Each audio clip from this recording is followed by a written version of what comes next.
Punjabi radio USA ਸੁਣ ਰਹੇ ਸਾਰੇ ਸਰੋਤਿਆਂ ਨੂੰ ਪਿਆਰ ਸਤਿਕਾਰ ਸਹਿਤ ਨਿੱਘੀ ਜਿਹੀ ਸਤਿ ਸ੍ਰੀ ਅਕਾਲ। ਸਭ ਨੂੰ ਜੀਆਂ ਨੂੰ ਆਖਦੇ ਹਾਂ। ਸੋ ਤੇ ਪ੍ਰੋਗਰਾਮ ਅਪਡੇਟ ਅਮਰੀਕਾ ਦੇ ਅੱਜ ਦੇ ਅਪਡੇਟ ਟਰੈਕਿੰਗ ਪ੍ਰੋਗਰਾਮ 'ਚ ਤੁਹਾਨੂੰ ਜੀਆਂ ਨੂੰ ਆਖਦੇ ਹਾਂ। ਮੈਂ ਰਾਜਕਨਵੀਰ ਸਿੰਘ ਜੁੜ ਚੁੱਕੇ ਨੇ ਮੇਰੇ ਨਾਲ ਇਸ ਮੌਕੇ ਹਰਜੋਤ ਸਿੰਘ ਜੀ। ਜੀਆਂ ਨੂੰ ਸਵਾਗਤ ਹੈ। ਸਤਿ ਸ੍ਰੀ ਅਕਾਲ। ਸਤਿ ਸ਼੍ਰੀ ਅਕਾਲ, ਧੰਨਵਾਦ ਜੀ ਆਇਆਂ ਨੂੰ। ਪੰਜਾਬੀ ਰੇਡੀਓ USA ਦੇ ਜਿੰਨੇ ਵੀ ਸਰੋਤੇ ਸਾਡੇ ਸਾਰੇ AM ਸਟੇਸ਼ਨਸ, FM ਸਟੇਸ਼ਨਸ, ਘਰਾਂ ਦੇ ਵਿੱਚ ਰੇਡੀਓ ਸੈਟਸ ਦੇ ਰਾਹੀਂ, ਟੈਲੀਫੋਨ ਦੇ ਰਾਹੀਂ, ਫੇਸਬੁੱਕ, YouTube 'ਤੇ ਲਾਈਵ ਦੇਖ ਰਹੇ ਹੋ, ਸੁਣ ਰਹੇ ਹੋ, ਸਾਰਿਆਂ ਨੂੰ ਜੀ ਆਇਆਂ ਨੂੰ ਅਤੇ ਬਹੁਤ ਹੀ ਪਿਆਰ ਅਤੇ ਸਤਿਕਾਰ ਭਰੀ ਸਤਿ ਸ਼੍ਰੀ ਅਕਾਲ। ਸਰੋਤਿਓ, ਅੱਜ ਜੂਨ ਦੀ 11 ਤਰੀਕ ਆ, ਦਿਨ ਵੀਰਵਾਰ ਆ, ਅਤੇ ਤੁਹਾਡੇ ਲਈ ਸਵੇਰ ਦਾ ਅਪਡੇਟ ਟਰੱਕਿੰਗ ਪ੍ਰੋਗਰਾਮ ਲੈ ਕੇ ਹਾਜ਼ਰ ਹੋਏ ਹਾਂ। ਸਾਡੇ ਅੱਜ ਦੇ ਇਸ ਪ੍ਰੋਗਰਾਮ ਨੂੰ ਤੁਹਾਡੇ ਸਾਰਿਆਂ ਤੱਕ ਪਹੁੰਚਾਉਣ 'ਚ ਸਹਿਯੋਗ ਕਰਦੇ ਨੇ ਖਾਲਸਾ ਇੰਸ਼ੋਰੈਂਸ ਏਜੰਸੀ, ਜਿਨ੍ਹਾਂ ਦੇ ਕੋਲੋਂ ਹਰ ਇੱਕ ਤਰੀਕੇ ਦੇ ਇੰਸ਼ੋਰੈਂਸ ਕਰਵਾ ਸਕਦੇ ਹੋ। ਇੰਸ਼ੋਰੈਂਸ ਬਾਰੇ ਪਤਾ ਕਰਨ ਲਈ ਕਾਲ ਕਰ ਸਕਦੇ ਹੋ 408-272-2500। ਟਿਰਕਿਆਣਾ ਇਮੀਗ੍ਰੇਸ਼ਨ ਲਾ ਫਰਮ US ਇਮੀਗ੍ਰੇਸ਼ਨ ਦਾ ਹੋਵੇ ਕਿਸੇ ਵੀ ਤਰੀਕੇ ਦਾ ਕੰਮ, ਕਾਲ ਅਟਰਨੀ ਜੇ ਟਿਰਕਿਆਣਾ 415-909-0503 ਦੇ ਉੱਤੇ। Balkar Singh Sangha Union City, Gurpreet Singh Bakersfield, Manjit Singh Sangha Union City ਅਤੇ ਊੜਾ ਡੈਟ ਰਿਲੀਫ ਵਾਲੇ। ਇਕਨੋਮਿਕ ਹਾਰਡਸ਼ਿਪ ਹੈ, ਬੈਂਕਰਪਸੀ ਤੋਂ ਬਚਣਾ ਚਾਹੁੰਦੇ ਹੋ ਤਾਂ ਤੁਸੀਂ ਇਹਨਾਂ ਦੇ ਨਾਲ ਸੰਪਰਕ ਕਰ ਸਕਦੇ ਹੋ। ਅੱਧੇ ਤੋਂ ਵੱਧ ਕਰਜ਼ਾ ਤੁਹਾਡਾ ਮਾਫ ਕਰਵਾ ਸਕਦੇ ਨੇ। ਕਾਲ ਕਰੋ 888-888-9914 888-888-9914। ਇਹਨਾਂ ਸਾਰਿਆਂ ਦਾ ਧੰਨਵਾਦ। ਤੁਸੀਂ ਵੀ ਇਸ ਪ੍ਰੋਗਰਾਮ ਨੂੰ ਸਪਾਂਸਰ ਕਰਨਾ ਹੋਵੇ ਸੰਪਰਕ ਕਰੋ 408-272-5200 ਦੇ ਉੱਤੇ। ਸਰੋਤਿਓ, ਜਿਸ ਤਰ੍ਹਾਂ ਤੁਹਾਨੂੰ ਪਤਾ ਹੀ ਆ ਵੀ ਸਾਡਾ ਅੱਜ ਦਾ ਪ੍ਰੋਗਰਾਮ ਟਰੱਕਿੰਗ ਦਾ ਹੁੰਦਾ। ਇੱਕ ਦੋ ਖਬਰਾਂ ਆਪਾਂ ਤੁਹਾਡੇ ਨਾਲ ਸਾਂਝੀਆਂ ਕਰਾਂਗੇ ਕੀ ਕੁਝ ਵਾਪਰ ਰਿਹਾ ਦੁਨੀਆ ਦੇ ਵਿੱਚ। ਉਸ ਤੋਂ ਬਾਅਦ ਫਿਰ ਆਪਾਂ ਟਰੱਕਿੰਗ ਦੀਆਂ ਖਬਰਾਂ ਕਰਾਂਗੇ। ਪ੍ਰੈਜ਼ੀਡੈਂਟ ਟਰੰਪ ਉਹਨਾਂ ਨੇ ਇਰਾਨ ਨੂੰ ਇਹ ਥ੍ਰੈਟ ਕੀਤਾ ਹੈ ਵੀ ਅਸੀਂ ਤੁਹਾਡਾ ਜਿਹੜਾ ਖਰਗ ਆਈਲੈਂਡ ਆ ਅਤੇ ਹੋਰ ਜਿਹੜਾ ਤੇਲ ਦੇ ਇਨਫਰਾਸਟਰਕਚਰ ਆ ਉਹਦੇ ਉੱਤੇ ਕਬਜ਼ਾ ਕਰ ਲਵਾਂਗੇ। ਨਾਲ ਦੀ ਨਾਲ ਉਹਨਾਂ ਨੇ ਇਹ ਕਿਹਾ ਵੀ US ਦੀ ਜਿਹੜੀ ਮਿਲਟਰੀ ਆ ਉਹ ਬਹੁਤ ਹਾਰਡ ਹਿੱਟ ਕਰੂਗੀ ਅੱਜ। ਪਿਛਲੇ ਦੋ ਦਿਨਾਂ ਤੋਂ ਜਿਹੜੀ ਬੰਬਾਰਡਮੈਂਟ ਆ ਉਹ ਚੱਲ ਰਹੀ ਹੈਗੀ ਆ। ਹਾਲਾਂਕਿ ਇਰਾਨ ਵਾਲੇ ਵੀ ਜਿਹੜੇ US ਬੇਸਿਸ ਦੇ ਉੱਤੇ ਅਟੈਕ ਕਰ ਰਹੇ ਹੈਗੇ ਆ। ਸੋ ਟਰੰਪ ਉਹਨਾਂ ਨੇ ਇਹ ਜਿਹੜਾ ਆਪਰੇਸ਼ਨ ਆ ਜੋ ਖਰਗ ਆਈਲੈਂਡ ਨੂੰ ਆਪਣੇ ਕਬਜ਼ੇ ਦੇ ਅੰਡਰ ਕਰਦਾ, ਇਹ ਕਹਿੰਦੇ ਵੀ ਉੱਦਾਂ ਦਾ ਹੀ ਹੋਊਗਾ ਜਿੱਦਾਂ ਦਾ ਵੈਨਜ਼ੂਏਲਾ ਦੇ ਵਿੱਚ ਹੋਊਗਾ। ਸੋ ਉਸ ਤੋਂ ਬਾਅਦ ਜਿਸ ਤਰ੍ਹਾਂ ਵੈਨਜ਼ੂਏਲਾ ਦੇ ਲਈ ਉਹ ਜਿਹੜਾ ਆਪਾਂ ਆਪਰੇਸ਼ਨ ਕੀਤਾ ਸੀ ਵਧੀਆ ਕੰਮ ਕਰ ਰਿਹਾ, ਉੱਦਾਂ ਹੀ ਉਹ ਅਮਰੀਕਾ ਦੇ ਲਈ ਵੀ ਜਿਹੜਾ ਵਧੀਆ ਕੰਮ ਕਰ ਰਿਹਾ ਹੈਗਾ ਆ। ਸੋ ਟਰੂਥ ਸੋਸ਼ਲ ਜਿਹੜਾ ਉਹਨਾਂ ਨੇ ਪੋਸਟ ਪਾਈ ਹੈਗੀ ਆ ਉਹਦੇ ਉੱਤੇ ਇਹ ਸਾਰਾ ਕੁਝ ਲਿਖਿਆ ਹੈਗਾ। ਅਤੇ ਜਿਹੜਾ ਖਰਗ ਆਈਲੈਂਡ ਆ ਇਰਾਨ ਦਾ ਮੇਨ ਤੇਲ ਦਾ ਐਕਸਪੋਰਟ ਵਾਲਾ ਟਰਮੀਨਲ ਹੈਗਾ ਅਤੇ ਜਿੱਥੋਂ 90% ਕਰੂਡ ਸ਼ਿਪਮੈਂਟ ਹੁੰਦੀ ਆ। ਅਤੇ US ਦੀ ਨੇਵੀ ਜੇ ਉਹਨੂੰ ਆਪਣੇ ਕਬਜ਼ੇ 'ਚ ਲੈ ਲੈਂਦੀ ਆ ਅਤੇ ਫਿਰ ਇਰਾਨ ਦੇ ਲਈ ਉਹ ਜਿਹੜਾ ਕਾਫੀ ਔਖਾ ਹੋਊਗਾ ਫਿਊਚਰ ਦੇ ਵਿੱਚ ਫਾਈਨੈਂਸ਼ੀਅਲੀ ਹੋਲਡ ਕਰਨਾ। ਜੀ, ਅਗਲੀ ਜਿਹੜੀ ਹਰਜੋਤ ਸਿੰਘ ਗੱਲ ਕਰਦੇ ਜੀ, ਪੈਂਟਾਗਨ ਦੇ ਕਈ ਜਿਹੜੇ ਫਲੋਰ ਆ ਉਹ ਅੱਜ ਲੋਕਡਾਊਨ ਦੇ ਉੱਤੇ ਆ ਅਤੇ ਇਵੈਕੂਏਸ਼ਨ ਕਰਨੀ ਜਿਹੜੀ ਉਹ ਪੈ ਗਈ।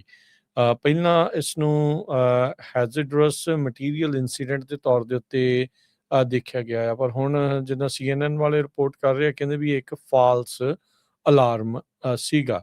ਸੋ ਪਹਿਲੋਂ ਇਹ ਸੀਗਾ ਵੀ ਕੋਈ ਖਤਰਨਾਕ ਮਟੀਰੀਅਲ ਸ਼ਾਇਦ ਉੱਥੇ ਲੀਕ ਹੋ ਗਿਆ ਆ ਜਾਂ ਕੁਛ ਹੈਗਾ ਆ। ਸੋ ਮਲਟੀਪਲ ਜਿਹੜੇ ਕੋਰੀਡੋਰਸ ਅਤੇ ਜਿਹੜੀਆਂ ਫਲੋਰਸ ਆ ਉਹਨਾਂ ਨੂੰ ਲੋਕਡਾਊਨ ਕਰਕੇ ਅਤੇ ਉਹਨਾਂ ਨੂੰ ਉੱਥੋਂ ਲੋਕਾਂ ਨੂੰ ਕੱਢਿਆ ਗਿਆ ਸੀ। ਪੈਂਟਾਗਨ ਦੇ ਜਿਹੜੇ ਸਪੋਕਸਮੈਨ ਸ਼ੌਨ ਪਾਰਨਲ ਉਹਨਾਂ ਨੇ ਕਿਹਾ ਵੀ ਜਿਹੜੇ ਸਿਸਟਮ ਸੀਗੇ ਵਿਦਨ ਪੈਂਟਾਗਨ ਉਹਨਾਂ ਨੇ ਏਅਰ ਕੁਆਲਿਟੀ ਇਸ਼ੂ ਡਿਟੈਕਟ ਕੀਤਾ ਅਤੇ ਪ੍ਰੀਕਾਸ਼ਨਰੀ ਮੈਜਰ ਦੇ ਤੌਰ ਦੇ ਉੱਤੇ ਜਿਹੜਾ ਆ ਇਹ ਲੋਕਡਾਊਨ ਅਤੇ ਇਵੈਕੂਏਸ਼ਨ ਕਰਨੀ ਪਈ ਆ, ਜਿਸ ਦੇ ਬਾਰੇ ਹੁਣ ਇਹ ਕਿਹਾ ਜਾ ਰਿਹਾ ਵੀ ਇਹ ਖਤਰਨਾਕ ਚੀਜ਼ ਨਹੀਂ ਸੀ। Pentagon force protection agency hazardous material response team ਨੇ ਉੱਥੇ ਤੁਰੰਤ ਰਿਸਪੌਂਡ ਜਿਹੜਾ ਉਹ ਕੀਤਾ। ਆਰਲਿੰਗਟਨ ਕਾਊਂਟੀ ਫਾਇਰ ਡਿਪਾਰਟਮੈਂਟ ਵੀ ਉੱਥੇ ਜਿਹੜਾ ਉਹ ਪਹੁੰਚਿਆ। ਡਿਪਾਰਟਮੈਂਟ ਦੇ ਜਿਹੜੇ spokesperson captain Jamie Jill ਉਹਨਾਂ ਨੇ ਪੋਸਟ ਪਾ ਕੇ ਜਿਹੜਾ ਉਹ ਦੱਸਿਆ ਵੀ ਜਿਹੜੀ ਸਾਡੀ ਟੀਮ ਆ ਉਹ ਇਸ ਟਾਈਮ ਪੈਂਟਾਗਨ ਦੇ ਵਿੱਚ ਇੱਕ ਹੈਜ਼ਰਡਸ ਮਟੀਰੀਅਲ ਇੰਸੀਡੈਂਟ ਨੂੰ ਦੇਖ ਰਹੀ ਹੈਗੀ ਆ। ਸੋ ਇਹ ਮੈਸੇਜ ਕਹਿੰਦੇ ਵੀ ਸਿਕਿਉਰਿਟੀ ਟੀਮ ਨੂੰ ਵੀ ਘੱਲ ਦਿੱਤਾ ਗਿਆ ਸੀ ਏਅਰ ਕੁਆਲਿਟੀ ਇਸ਼ੂ ਨੂੰ ਜਿਹੜਾ ਉਹ ਲੈ ਕੇ। ਸੋ ਹੋਪਫੁਲੀ ਬਚਾਅ ਜਿਹੜਾ ਆ ਇਵੈਂਚੁਅਲੀ ਜਿਹੜਾ ਹੋ ਰਿਹਾ ਆ ਅਤੇ ਕਹਿੰਦੇ ਵੀ ਇੱਕ ਫਾਲਸ ਅਲਾਰਮ ਸੀਗਾ। ਫਲੋਰ 2 ਦੇ ਵਿੱਚ ਕਹਿੰਦੇ ਵੀ 5 ਤੱਕ ਉਹਦੇ ਜਿਹੜੇ ਕੋਰੀਡੋਰਸ ਆ ਉਹਨਾਂ ਨੂੰ ਲੋਕਡਾਊਨ ਜਿਹੜਾ ਆ ਉਹ ਕਰਨਾ ਪਿਆ ਸੀਗਾ ਅਤੇ ਬਿਲਡਿੰਗ ਦੇ ਵਿੱਚ ਜਿਹੜੀ ਪੁਲਿਸ ਵਾਲੇ ਆ ਉਹ ਗੈਸ ਮਾਸਕ ਤੇ ਪੂਰੇ ਕੈਮੀਕਲ ਪ੍ਰੋਟੈਕਟਿਵ ਗੇਅਰ ਪਾ ਕੇ ਉੱਥੇ ਘੁੰਮ ਰਹੇ ਸੀਗੇ। ਸੋ ਹੋਪਫੁਲੀ ਕੋਈ ਇਦਾਂ ਦੀ ਖਤਰੇ ਵਾਲੀ ਗੱਲ ਨਾ ਜਿਹੜੀ ਉਹ ਰਵੇ, ਪਰ ਕਹਿੰਦੇ ਵੀ ਇਤਿਆਤਨ ਤੌਰ ਦੇ ਉੱਤੇ ਆਪਾਂ ਇਹ ਜਿਹੜੇ ਸਟੈਪ ਆ ਉਹ ਚੁੱਕੇ ਨੇ। ਯੂਐਸ ਡਿਪਾਰਟਮੈਂਟ ਆਫ ਸਟੇਟ ਨੇ ਅਨਾਉਂਸ ਕੀਤਾ ਹੈ ਵੀ ਪ੍ਰੈਜ਼ੀਡੈਂਟ ਡੋਨਲਡ ਟਰੰਪ ਹੋਣਾ ਦਾ ਜੋ ਅਮਰੀਕਾ ਦੀ ਸਿਟੀਜ਼ਨਸ਼ਿਪ ਦੀ ਇੰਟੈਗ੍ਰਿਟੀ ਨੂੰ ਡਿਫੈਂਡ ਕਰਨਾ, ਉਹ ਅਸੀਂ ਪੂਰੀ ਤਰ੍ਹਾਂ ਲਾਗੂ ਕਰਨ ਜਾ ਰਹੇ ਹਾਂ। ਬਹੁਤ ਸਾਰੇ ਲੋਕ ਜੋ ਇਲੀਗਲੀ ਵਰਥ ਟੂਰਿਜ਼ਮ ਸਕੀਮਸ ਚਲਾਉਂਦੇ ਆ, ਉਹਨਾਂ ਨੂੰ ਅਰੈਸਟ ਵੀ ਕੀਤਾ ਜਾ ਰਿਹਾ ਤੇ ਹੰਡਰਡਸ ਆਫ ਲੋਕਾਂ ਦੇ ਜਿਹੜੇ ਵੀਜ਼ੇ ਆ ਉਹ ਰੀਵੋਕ ਕਰ ਦਿੱਤੇ ਗਏ ਆ। ਬਹੁਤ ਸਾਰੇ ਲੋਕ ਕੀ ਕਰਦੇ ਵੀ ਅਮਰੀਕਾ ਦੇ ਵਿੱਚ ਆਉਂਦੇ ਆ, ਜਦੋਂ ਕੋਈ ਪ੍ਰੈਗਨੈਂਟ ਹੁੰਦਾ ਤੇ ਇੱਥੇ ਬੱਚੇ ਦਾ ਜਨਮ ਹੁੰਦਾ ਤੇ ਉਹ ਸਿਟੀਜ਼ਨ ਬਣ ਜਾਂਦਾ ਹੈਗਾ।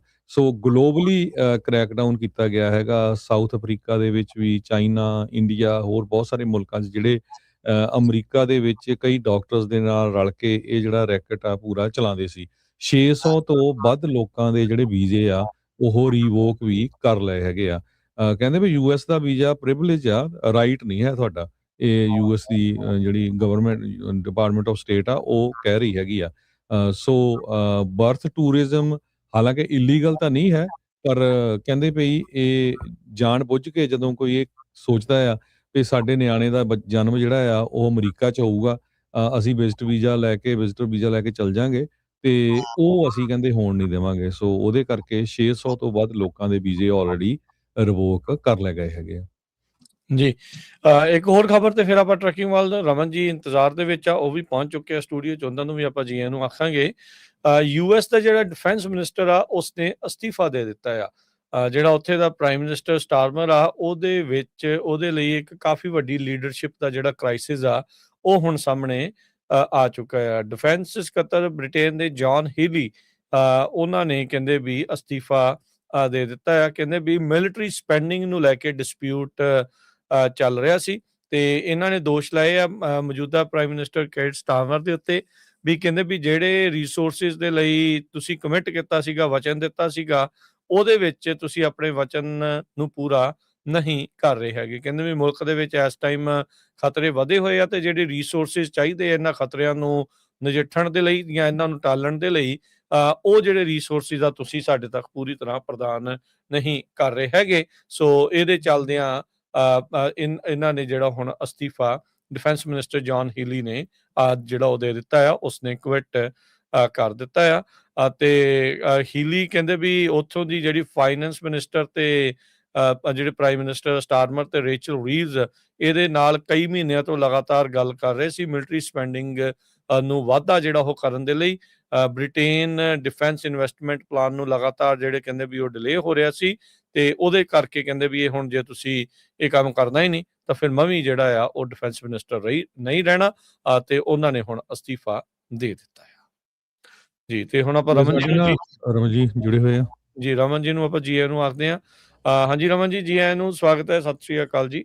ਸਤਿ ਸ਼੍ਰੀ ਅਕਾਲ ਜੀ, ਸਾਰੇ ਸੁਣ ਰਹੇ ਹੋ, ਪਿਆਰ ਭਰੀ ਸਤਿ ਸ਼੍ਰੀ ਅਕਾਲ। ਸਤਿ ਸ਼੍ਰੀ ਅਕਾਲ। ਸੋ ਰਮਨ ਭਾਜੀ, ਅੱਜ ਦੀ ਜਿਹੜੀ ਵਾਲ ਸਟਰੀਟ ਜਰਨਲ ਆ ਉਹਨਾਂ ਨੇ ਮੇਨ ਹੈਡ ਨਿਊਜ਼ ਲਾਈ ਆ ਵੀ ਅਮਰੀਕਾ ਦਾ ਜਿਹੜਾ 4 ਸਾਲਾਂ ਦਾ ਟਰੱਕਿੰਗ ਸਲੰਪ ਸੀ ਇਹ ਫਾਈਨਲੀ ਓਵਰ ਆ। ਕਹਿੰਦੇ ਵੀ ਜਿਹੜੇ ਫਰੇਟ ਰੇਟਸ ਆ ਉਹ ਹੁਣ ਉੱਪਰ ਨੂੰ ਜਾ ਰਹੇ ਆ, ਕਾਰਨ ਹੰਡਰਡਸ ਆਫ ਥਾਊਜ਼ੈਂਡਸ ਆਫ ਜਿਹੜੀ ਕੈਰੀਅਰਸ ਆ ਉਹ ਇੰਡਸਟਰੀ ਤੋਂ ਬਾਹਰ ਚਲੇ ਗਏ ਹੈਗੇ ਆ, ਨਵੇਂ ਰੈਗੂਲੇਸ਼ਨਸ ਕਰਕੇ, ਚਾਹੇ ਉਹ ਡਰਾਈਵਿੰਗ ਲਾਇਸੈਂਸ ਨੂੰ ਲੈ ਕੇ ਆ ਜਾਂ ਹੋਰ। ਇਹਦਾ ਥੋੜ੍ਹਾ ਜਿਹਾ ਡਿਟੇਲ 'ਚ ਦੱਸੋ ਵੀ ਕੀ ਜਿਹੜਾ ਸੱਚਮੁੱਚ ਸਹੀ ਆ। ਬਿਲਕੁਲ ਜੀ, ਜਿਹੜੀ ਇੰਡਸਟਰੀ ਹੈਗੀ ਆ ਉਹ ਆਲਮੋਸਟ ਜਿੱਦਾਂ ਆਪਾਂ ਕਹਿ ਰਹੇ ਸੀਗੇ ਕਿ ਆਲਮੋਸਟ ਪਿਛਲੇ 3-4 ਸਾਲ ਤੋਂ ਆਪਣਾ ਇੱਕੋ ਹੀ ਕੰਮ ਚੱਲ ਰਿਹਾ ਸੀਗਾ ਕਿ ਡਾਊਨਵਰਡ ਜਿਹੜਾ ਫਾਲ ਹੈਗਾ ਚੱਲ ਰਿਹਾ ਹੈਗਾ। ਪਰ ਇਸ ਵੇਲੇ ਜਿਹੜੀ ਟਰੱਕਿੰਗ ਇੰਡਸਟਰੀ ਹੈਗੀ ਆ ਉਹਨੇ ਰੀਅਲੀ ਜਿਹੜਾ ਬੈਕਵਰਡ ਜਾਂ ਟਰਨ ਸ਼ੁਰੂ ਕਰ ਲਿਆ, ਆਪਣਾ ਅਪਵਰਡ ਟਰਨ ਸ਼ੁਰੂ ਕਰ ਲਿਆ। ਸੋ ਇਹ ਬਿਲਕੁਲ ਸਹੀ ਗੱਲ ਹੈਗੀ ਆ। ਕਾਫੀ ਟਰੱਕਿੰਗ ਕੰਪਨੀਆਂ ਨਾਲ ਗੱਲ ਵੀ ਹੋਈ ਹੈਗੀ ਆ ਔਰ ਉਹਨਾਂ ਨੇ ਇਹ ਗੱਲ ਮੰਨੀ ਆ ਕਿ ਜਿਹੜੇ ਰੇਟਸ ਹੈਗੇ ਆ ਉਹ ਬੈਟਰ ਹੋਏ ਹੈਗੇ ਆ। ਜਿਹੜੀ ਵਰਕਿੰਗ ਜਿਹੜੇ ਲੋਡਸ ਹੈਗੇ ਆ ਉਹ ਵੀ ਬੈਟਰ ਹੋਏ ਹੈਗੇ ਆ। ਸੋ ਇਹ ਜਿਹੜੀ ਓਵਰਆਲ ਸਿਚੁਏਸ਼ਨ ਬਣੀ ਹੈਗੀ ਆ, ਇਹਦੇ ਨਾਲ ਕਾਫੀ ਜਿਹੜਾ ਚੇਂਜਸ ਜਿਹੜੀਆਂ ਆ ਰਹੀਆਂ ਹੈਗੀਆਂ, ਉਹ ਚੇਂਜਸ ਆਉਣ ਕਰਕੇ ਜਿਹੜੀ ਚੀਜ਼ ਹੋਈ ਆ। ਸੋ ਡੈਫੀਨੇਟਲੀ ਪੋਜ਼ਿਟਿਵ ਵੱਲ ਨੂੰ ਜਾ ਰਿਹਾ ਹੈਗਾ ਕੰਮ। ਸਪੌਟ ਰੇਟਸ ਵਗੈਰਾ ਕਾਫੀ ਹਾਈ ਚੱਲ ਰਹੇ ਆ ਰਮਨ ਜੀ। ਬਿਲਕੁਲ ਸਪੌਟ ਰੇਟਸ ਦਾ ਕਾਫੀ ਫਰਕ ਪਿਆ ਹੈਗਾ ਰਾਜਕਰਨ। ਜਿਹੜੇ ਰੀਫਰ ਦੇ ਸਪੌਟ ਰੇਟ ਹੈਗੇ, ਕਿਉਂਕਿ ਰੀਫਰ ਦਾ ਇਹ ਆਪਣਾ ਕੈਲੀਫੋਰਨੀਆ ਤੋਂ ਖਾਸ ਕਰਕੇ ਜਿਹੜਾ ਆ ਇਹ ਬਿਲਕੁਲ ਹਾਈ ਸੀਜ਼ਨ ਹੈਗਾ ਇਸ ਵੇਲੇ। ਇਹ ਹੁੰਦਾ ਆ, ਨਾਰਮਲੀ ਹੁੰਦਾ ਆ। ਸੋ ਕੁਛ ਜਿਹੜੀ ਆ ਹੁਣ ਹੀਟ ਹੋ ਰਹੀ ਆ, ਉਹਦੇ ਨਾਲ ਜਿਹੜਾ ਫਰੂਟ ਆ ਪੱਕ ਰਿਹਾ ਜਲਦੀ। ਸੋ ਇਹਦੇ ਨਾਲ ਜਿਹੜੇ ਰੇਟਸ ਹੈਗੇ ਆ ਉਹ ਡੈਫੀਨੇਟਲੀ ਯੂਜ਼ਲੀ ਅਪ ਹੁੰਦੇ ਆ ਸੀਜ਼ਨ ਦੇ ਵਿੱਚ। ਪਰ ਉਹ ਪਿਛਲੇ 2-3 ਸਾਲ 4 ਸਾਲ ਹੀ ਹੋ ਚੱਲੇ ਆਲਮੋਸਟ ਦੇਖਦਿਆਂ ਨੂੰ ਕਿ ਜਿਹੜੇ ਰੇਟਸ ਹੈਗੇ ਆ ਉਹ ਏਡੇ ਅਪ ਨਹੀਂ ਸੀਗੇ। ਪਰ ਹੁਣ ਡੈਫੀਨੇਟਲੀ ਜਿਹੜਾ ਆ ਉਹ ਫਰਕ ਪਿਆ ਹੈਗਾ। ਔਰ ਸਪੌਟਸ ਰੇਟ ਦੇ ਉੱਤੇ ਜਿਹੜਾ ਫਰਕ ਹੈਗਾ ਰਾਜਕਰਨ, ਜਦੋਂ ਜਿਹੜੀ ਇੱਕ ਆਪਣੀ ਸੁਪਰੀਮ ਕੋਰਟ ਦੀ ਜਿਹੜੀ ਆਈ ਆ ਜਿਹੜਾ 9-0 ਦਾ ਫੈਸਲਾ ਆਇਆ ਸੀਗਾ, ਉਹਦੇ ਕਰਕੇ ਵੀ ਜਿਹੜੇ ਕਾਫੀ ਜਿਹੜੇ ਬੈਡ ਕੈਰੀਅਰਸ ਹੈਗੇ ਆ ਉਹ ਇਹਦੇ ਵਿੱਚੋਂ ਨਿਕਲੇ ਆ। ਤੇ ਉਹਦੇ ਕਰਕੇ ਜਿਹੜਾ ਆ ਕੈਪੈਸਿਟੀ ਜਿਹੜੀ ਆ ਉਹ ਘਟੀ ਹੈਗੀ ਆ। ਡੈਫੀਨੇਟਲੀ ਡਰਾਈਵਰ ਸ਼ਾਰਟੇਜ ਆ ਰਹੀ ਆ, ਕਾਫੀ ਜਿਹੜੀਆਂ ਕੰਪਨੀਜ਼ ਹੈਗੀਆਂ ਡਰਾਈਵਰ ਲੱਭ ਰਹੀਆਂ ਹੈਗੀਆਂ। ਸੋ ਇਸ ਕਰਕੇ ਜਿਹੜਾ ਮਸਲਾ ਹੈਗਾ ਇਸ ਵੇਲੇ, ਜਿਹੜੀ ਕੈਪੈਸਿਟੀ ਘੱਟ ਹੋਈ ਆ, ਉਹਦੇ ਨਾਲ ਡੈਫੀਨੇਟਲੀ ਪੋਜ਼ੀਟਿਵ ਵੱਲ ਵਧਿਆ ਹੈਗਾ ਕੰਮ। ਮੈਂ ਕੁਛ ਜਿਹੜੇ ਟਰੱਕਰਸ ਆ ਉਹਨਾਂ ਨਾਲ ਗੱਲ ਕਰ ਰਹੇ ਸੀ, ਕਹਿੰਦੇ ਵੀ ਹੁਣ ਜੇ ਤੁਹਾਨੂੰ ਅੰਗਰੇਜ਼ੀ ਆਉਂਦੀ ਆ, ਗ੍ਰੀਨ ਕਾਰਡ ਵਾਲੇ ਆ, ਤਾਂ ਹੁਣ ਮੌਕਾ ਆ ਪੈਸੇ ਜਿਹੜੇ ਉਹ ਸੋਹਣੇ ਜਿਹੜੇ ਉਹ ਬਣਾਉਣ ਦਾ। ਮੈਨੂੰ ਲੱਗਦਾ ਫਲੋਰੀਡਾ ਦੇ ਲੋਡ ਹੀ 5 ਫਿਗਰਸ ਦੇ ਵਿੱਚ ਪਹੁੰਚ ਗਏ ਆ। ਹਾਂਜੀ, ਫਲੋਰੀਡਾ ਤੇ ਈਸਟ ਕੋਸਟ ਨੂੰ ਜਿਹੜੇ ਲੋਡਸ ਹੈਗੇ ਆ ਡੈਫੀਨੇਟਲੀ ਕਾਫੀ ਗੁੱਡ ਪ੍ਰਾਈਸ ਹੈਗੀ ਆ। ਅਜੇ ਫਿਊਲ ਦਾ ਵੀ ਕਾਫੀ ਖਰਚਾ ਹੈਗਾ, ਫਿਊਲ ਦੀਆਂ ਪ੍ਰਾਈਸਿਸ ਵੀ ਕਾਫੀ ਅਪ ਹੈਗੀਆਂ। ਪਿਛਲੇ ਕੁਛ ਹਫ਼ਤਿਆਂ ਦੇ ਵਿੱਚ ਇਹ ਮੇਰੀ ਖਾਸ ਕਾਫੀ ਜਣੇ ਨਾਲ ਗੱਲ ਹੋਈ ਸੀਗੀ ਕਿ ਜਿਹਦੇ ਵਿੱਚ ਕਾਫੀ ਜਣੇ ਕਹਿ ਰਹੇ ਕਿ ਇਹ ਚੰਗਾ ਸਮਾਂ ਹੈਗਾ ਟਰੱਕਿੰਗ ਦੇ ਵਿੱਚ ਆਉਣ ਲਈ। ਯੈਸ, ਇਹ ਚੰਗਾ ਸਮਾਂ ਹੈਗਾ ਟਰੱਕਿੰਗ ਦੇ ਵਿੱਚ ਆਉਣ ਲਈ। ਪਰ ਹੁਣ ਇਸ ਸਮੇਂ ਦੇ ਵਿੱਚ ਤੁਸੀਂ ਸਿਰਫ ਤੇ ਸਿਰਫ ਇਹ ਨਹੀਂ ਦੇਖਣਾ ਵੀ ਲੋਡ ਦੇ ਪੈਸੇ ਵਧੀਆ ਆ ਤੇ ਟਰੱਕਾਂ ਦੀ ਪ੍ਰਾਈਸ ਕਿੰਨੀ ਵੀ ਆ ਉਹ ਪੇ ਕਰ ਦਿਓ, ਕੋਈ ਚੱਕਰ ਨਹੀਂ ਗਾ, ਕਿਉਂਕਿ ਲੋਡ ਦੇ ਜਿਹੜੇ ਪੈਸੇ ਆ ਉਹ ਬਹੁਤ ਵਧੀਆ। ਪਰ ਹੁਣ ਰਾਜਕਰਨ ਸਾਰਿਆਂ ਨਾਲੋਂ ਵੱਡਾ ਜਿਹੜਾ ਮਸਲਾ ਹੈਗਾ ਉਹ ਆ ਗਿਆ ਹੈਗਾ ਇਮੀਗ੍ਰੇਸ਼ਨ ਦਾ, ਕਿ ਤੁਹਾਡਾ ਸਟੇਟਸ ਕੀ ਹੈਗਾ। ਕਿਉਂਕਿ ਸਟੇਟਸ ਦੇ ਨਾਲ ਹੀ ਸਾਰਾ ਕੁਝ ਬੰਨਿਆ ਹੋਇਆ ਹੈਗਾ। ਸਟੇਟਸ ਦੇ ਨਾਲ ਹੀ ਤੁਹਾਡੀ ਕੰਪਨੀ ਦੀ ਜਿਹੜੀ ਆ ਰੈਪੂਟੇਸ਼ਨ ਬਣੀ ਆ। ਉਹਦੇ ਨਾਲ ਨਾਲ ਇੱਕ ਤਾਂ ਸਟੇਟਸ ਹੈਗਾ ਆ, ਨਾਨ ਡੋਮਿਸਾਈਲ ਦਾ ਜਿਹੜਾ ਸਟੇਟਸ ਹੈਗਾ ਉਹਦੇ ਲਈ ਸਾਰਿਆਂ ਨੂੰ ਜ਼ਿਆਦਾ ਪ੍ਰੋਬਲਮੈਟਿਕ ਹੈਗਾ, ਕਿਉਂਕਿ ਨਾ ਤਾਂ ਉਹਨੂੰ ਬ੍ਰੋਕਰ ਲੋਡ ਦੇ ਕੇ ਰਾਜੀ ਹੈਗਾ, ਨਾ ਉਹਨੂੰ ਜਿਹੜਾ ਵੇਅਰ ਹਾਊਸ ਹੈ ਉਹ ਲੋਡ ਕਰਕੇ ਰਾਜੀ ਹੈਗਾ। ਸੋ ਬਹੁਤ ਜ਼ਿਆਦੀਆਂ ਪ੍ਰੋਬਲਮ ਜਿਹੜੀਆਂ ਨਾਨ ਡੋਮਿਸਾਈਲ ਵਾਸਤੇ ਹੈਗੀਆਂ। ਮਾਰਕੀਟ ਚੰਗੀ ਹੈਗੀ ਆ, ਪਰ ਇਹ ਸੋਚ ਕੇ ਵੀ ਮਾਰਕੀਟ ਚੰਗੀ ਹੈਗੀ ਆ ਤਾਂ ਆਪਾਂ ਹੁਣ ਮਾਰਕੀਟ ਦੇ ਵਿੱਚ ਆ ਜਾਈਏ ਤੇ ਇਹ ਸਾਰਾ ਕੁਝ ਠੀਕ ਹੋ ਜਾਊਗਾ, ਆਈ ਡੋਂਟ ਥਿੰਕ ਸੋ। ਹੁਣ ਇਹ ਸਾਰਿਆਂ ਨਾਲੋਂ ਵੱਡੀ ਜਿਹੜੀ ਸਿਚੁਏਸ਼ਨ ਆ ਉਹ ਹੈਗੀ ਆ ਪਹਿਲਾਂ ਇਮੀਗ੍ਰੇਸ਼ਨ ਸਟੇਟਸ ਦੀ, ਤੇ ਉਸ ਤੋਂ ਬਾਅਦ ਦੇ ਵਿੱਚ ਇਹ ਜ਼ਰੂਰੀ ਨਹੀਂ ਗਾ ਰਾਜਕਰਨ ਕਿ ਕਿਸੇ ਕੋਲ ਗ੍ਰੀਨ ਕਾਰਡ ਆ ਜਾਂ ਸਿਟੀਜ਼ਨ ਆ ਉਹ ਕਾਮਯਾਬ ਹੋ ਸਕਦਾ ਟਰੱਕਿੰਗ ਦੇ ਵਿੱਚ। ਹੁਣ ਟਰੱਕਿੰਗ ਦੇ ਵਿੱਚ ਸੈਕੰਡ ਹਰਡਲ ਜਿਹੜੀ ਆ ਗਈ ਆ ਉਹ ਆ ਕੰਪਲਾਇੰਸ ਦੀ, ਕਿ ਜੇ ਤੁਹਾਡੀ ਕੰਪਨੀ ਕੰਪਲਾਇੰਸ ਨਹੀਂ ਹੈਗੀ, ਜੇ ਤੁਹਾਡੀ ਕੰਪਨੀ ਦੇ ਵਿੱਚ ਸਾਰਾ ਕੁਝ ਤੁਸੀਂ ਠੀਕ ਨਹੀਂ ਕਰ ਰਹੇ ਹੈਗੇ, ਤਾਂ ਵੀ ਡਜ਼ਨਟ ਮੈਟਰ ਤੁਸੀਂ ਸਿਟੀਜ਼ਨ ਆ, ਤੁਸੀਂ ਗ੍ਰੀਨ ਕਾਰਡ ਹੋਲਡਰ ਆ, ਤਾਂ ਵੀ ਤੁਹਾਨੂੰ ਜਿਹੜਾ ਕੰਮ ਮਿਲਣਾ ਬੰਦ ਹੋ ਜਾਂਦਾ। ਸੋ ਉਹ ਵੀ ਇੱਕ ਬਹੁਤ ਵੱਡੀ ਜਿਹੜੀ ਪ੍ਰੋਬਲਮ ਹੈ, ਬਹੁਤ ਵੱਡੀ ਸਿਚੁਏਸ਼ਨ ਆ ਇਸ ਵੇਲੇ, ਜਿਹੜੀ ਕਿ ਐਕਚੁਅਲੀ ਮੈਂ ਇਹ ਨਹੀਂ ਕਹੂੰਗਾ ਕਿ ਕੋਈ ਸਿਚੁਏਸ਼ਨ ਆ, suppose to be like that. ਇਹ ਸ਼ੁਰੂ ਤੋਂ ਇੱਦਾਂ ਹੋਣਾ ਚਾਹੀਦਾ ਸੀਗਾ। ਕੰਪਲਾਇੰਟ ਜਿਹੜੀਆਂ ਕੰਪਨੀਆਂ ਉਹਨਾਂ ਨੂੰ ਰਿਵਾਰਡ ਮਿਲਣਾ ਚਾਹੀਦਾ, ਕਿਉਂਕਿ ਉਹ ਕੰਪਲਾਇੰਟ ਰਹਿੰਦੇ ਆ, ਉਹ ਕੰਮ ਸਹੀ ਕਰਦੇ ਆ। ਸੋ ਉਹਨਾਂ ਨੂੰ ਜਿਹੜਾ ਰਿਵਾਰਡ ਹੈ ਉਹ ਡੈਫੀਨੇਟਲੀ ਮਿਲਣਾ ਚਾਹੀਦਾ। ਪਰ ਜਿਹੜਾ ਹੁਣ ਹੈਗਾ, ਹੁਣ ਮਸਲਾ ਆ ਗਿਆ ਕਿ ਡਾਈ ਔਰ ਸਰਵਾਈਵ ਦਾ। ਜਿਹੜੀਆਂ ਕੰਪਨੀਆਂ ਇਸ ਵੇਲੇ ਨਾਨ ਕੰਪਲਾਇੰਟ ਹੈਗੀਆਂ ਕਿਸੇ ਵੀ ਏਰੀਏ ਦੇ ਵਿੱਚ, ਉਹ ਖਾਸ ਕਰਕੇ ਜਿਹੜੀ ਹੈ ਕੰਪਲਾਇੰਸ ਆ ਉਹ ਤੁਹਾਡੀ ਜਿਹੜੀ ਆ ELD ਦੀ ਆ, ਤੁਹਾਡੀ ਕੰਪਲਾਇੰਸ ਡਰਾਈਵਰ ਹਾਇਰਿੰਗ ਦੀ ਆ, ਤੁਹਾਡੀ ਕੰਪਲਾਇੰਸ ਜਿਹੜੀ ਆ ਉਹ ਡਰੱਗ ਐਂਡ ਅਲਕੋਹਲ ਟੈਸਟਿੰਗ ਦੀ ਆ। ਇਹ ਸਾਰੇ ਏਰੀਆਜ਼ ਜਿਹੜੇ ਆ ਇਹ ਬਹੁਤ ਹੀ ਕਲੋਜ਼ਲੀ ਵਾਚ ਹੋ ਰਹੇ ਆ। ਸੋ ਇਸ ਮੋਟਰਸ ਦੇ ਨਾਲ ਮੋਟਰਸ ਦੇ ਵਿੱਚ ਵੀ ਕਾਫੀ ਸਟ੍ਰਿਕਟਨੈਸ ਹੈਗੀ ਆ। ਮੋਟਰਸ ਦੇ ਨਾਲ DMIS ਜਿਹੜੀ DEMIS ਸਾਈਟ ਹੈਗੀ ਆ, ਜਿਹੜੀ ਕਿ drug and alcohol clearing house the site ਆ। ਹੁਣ ਜਿਹੜੀਆਂ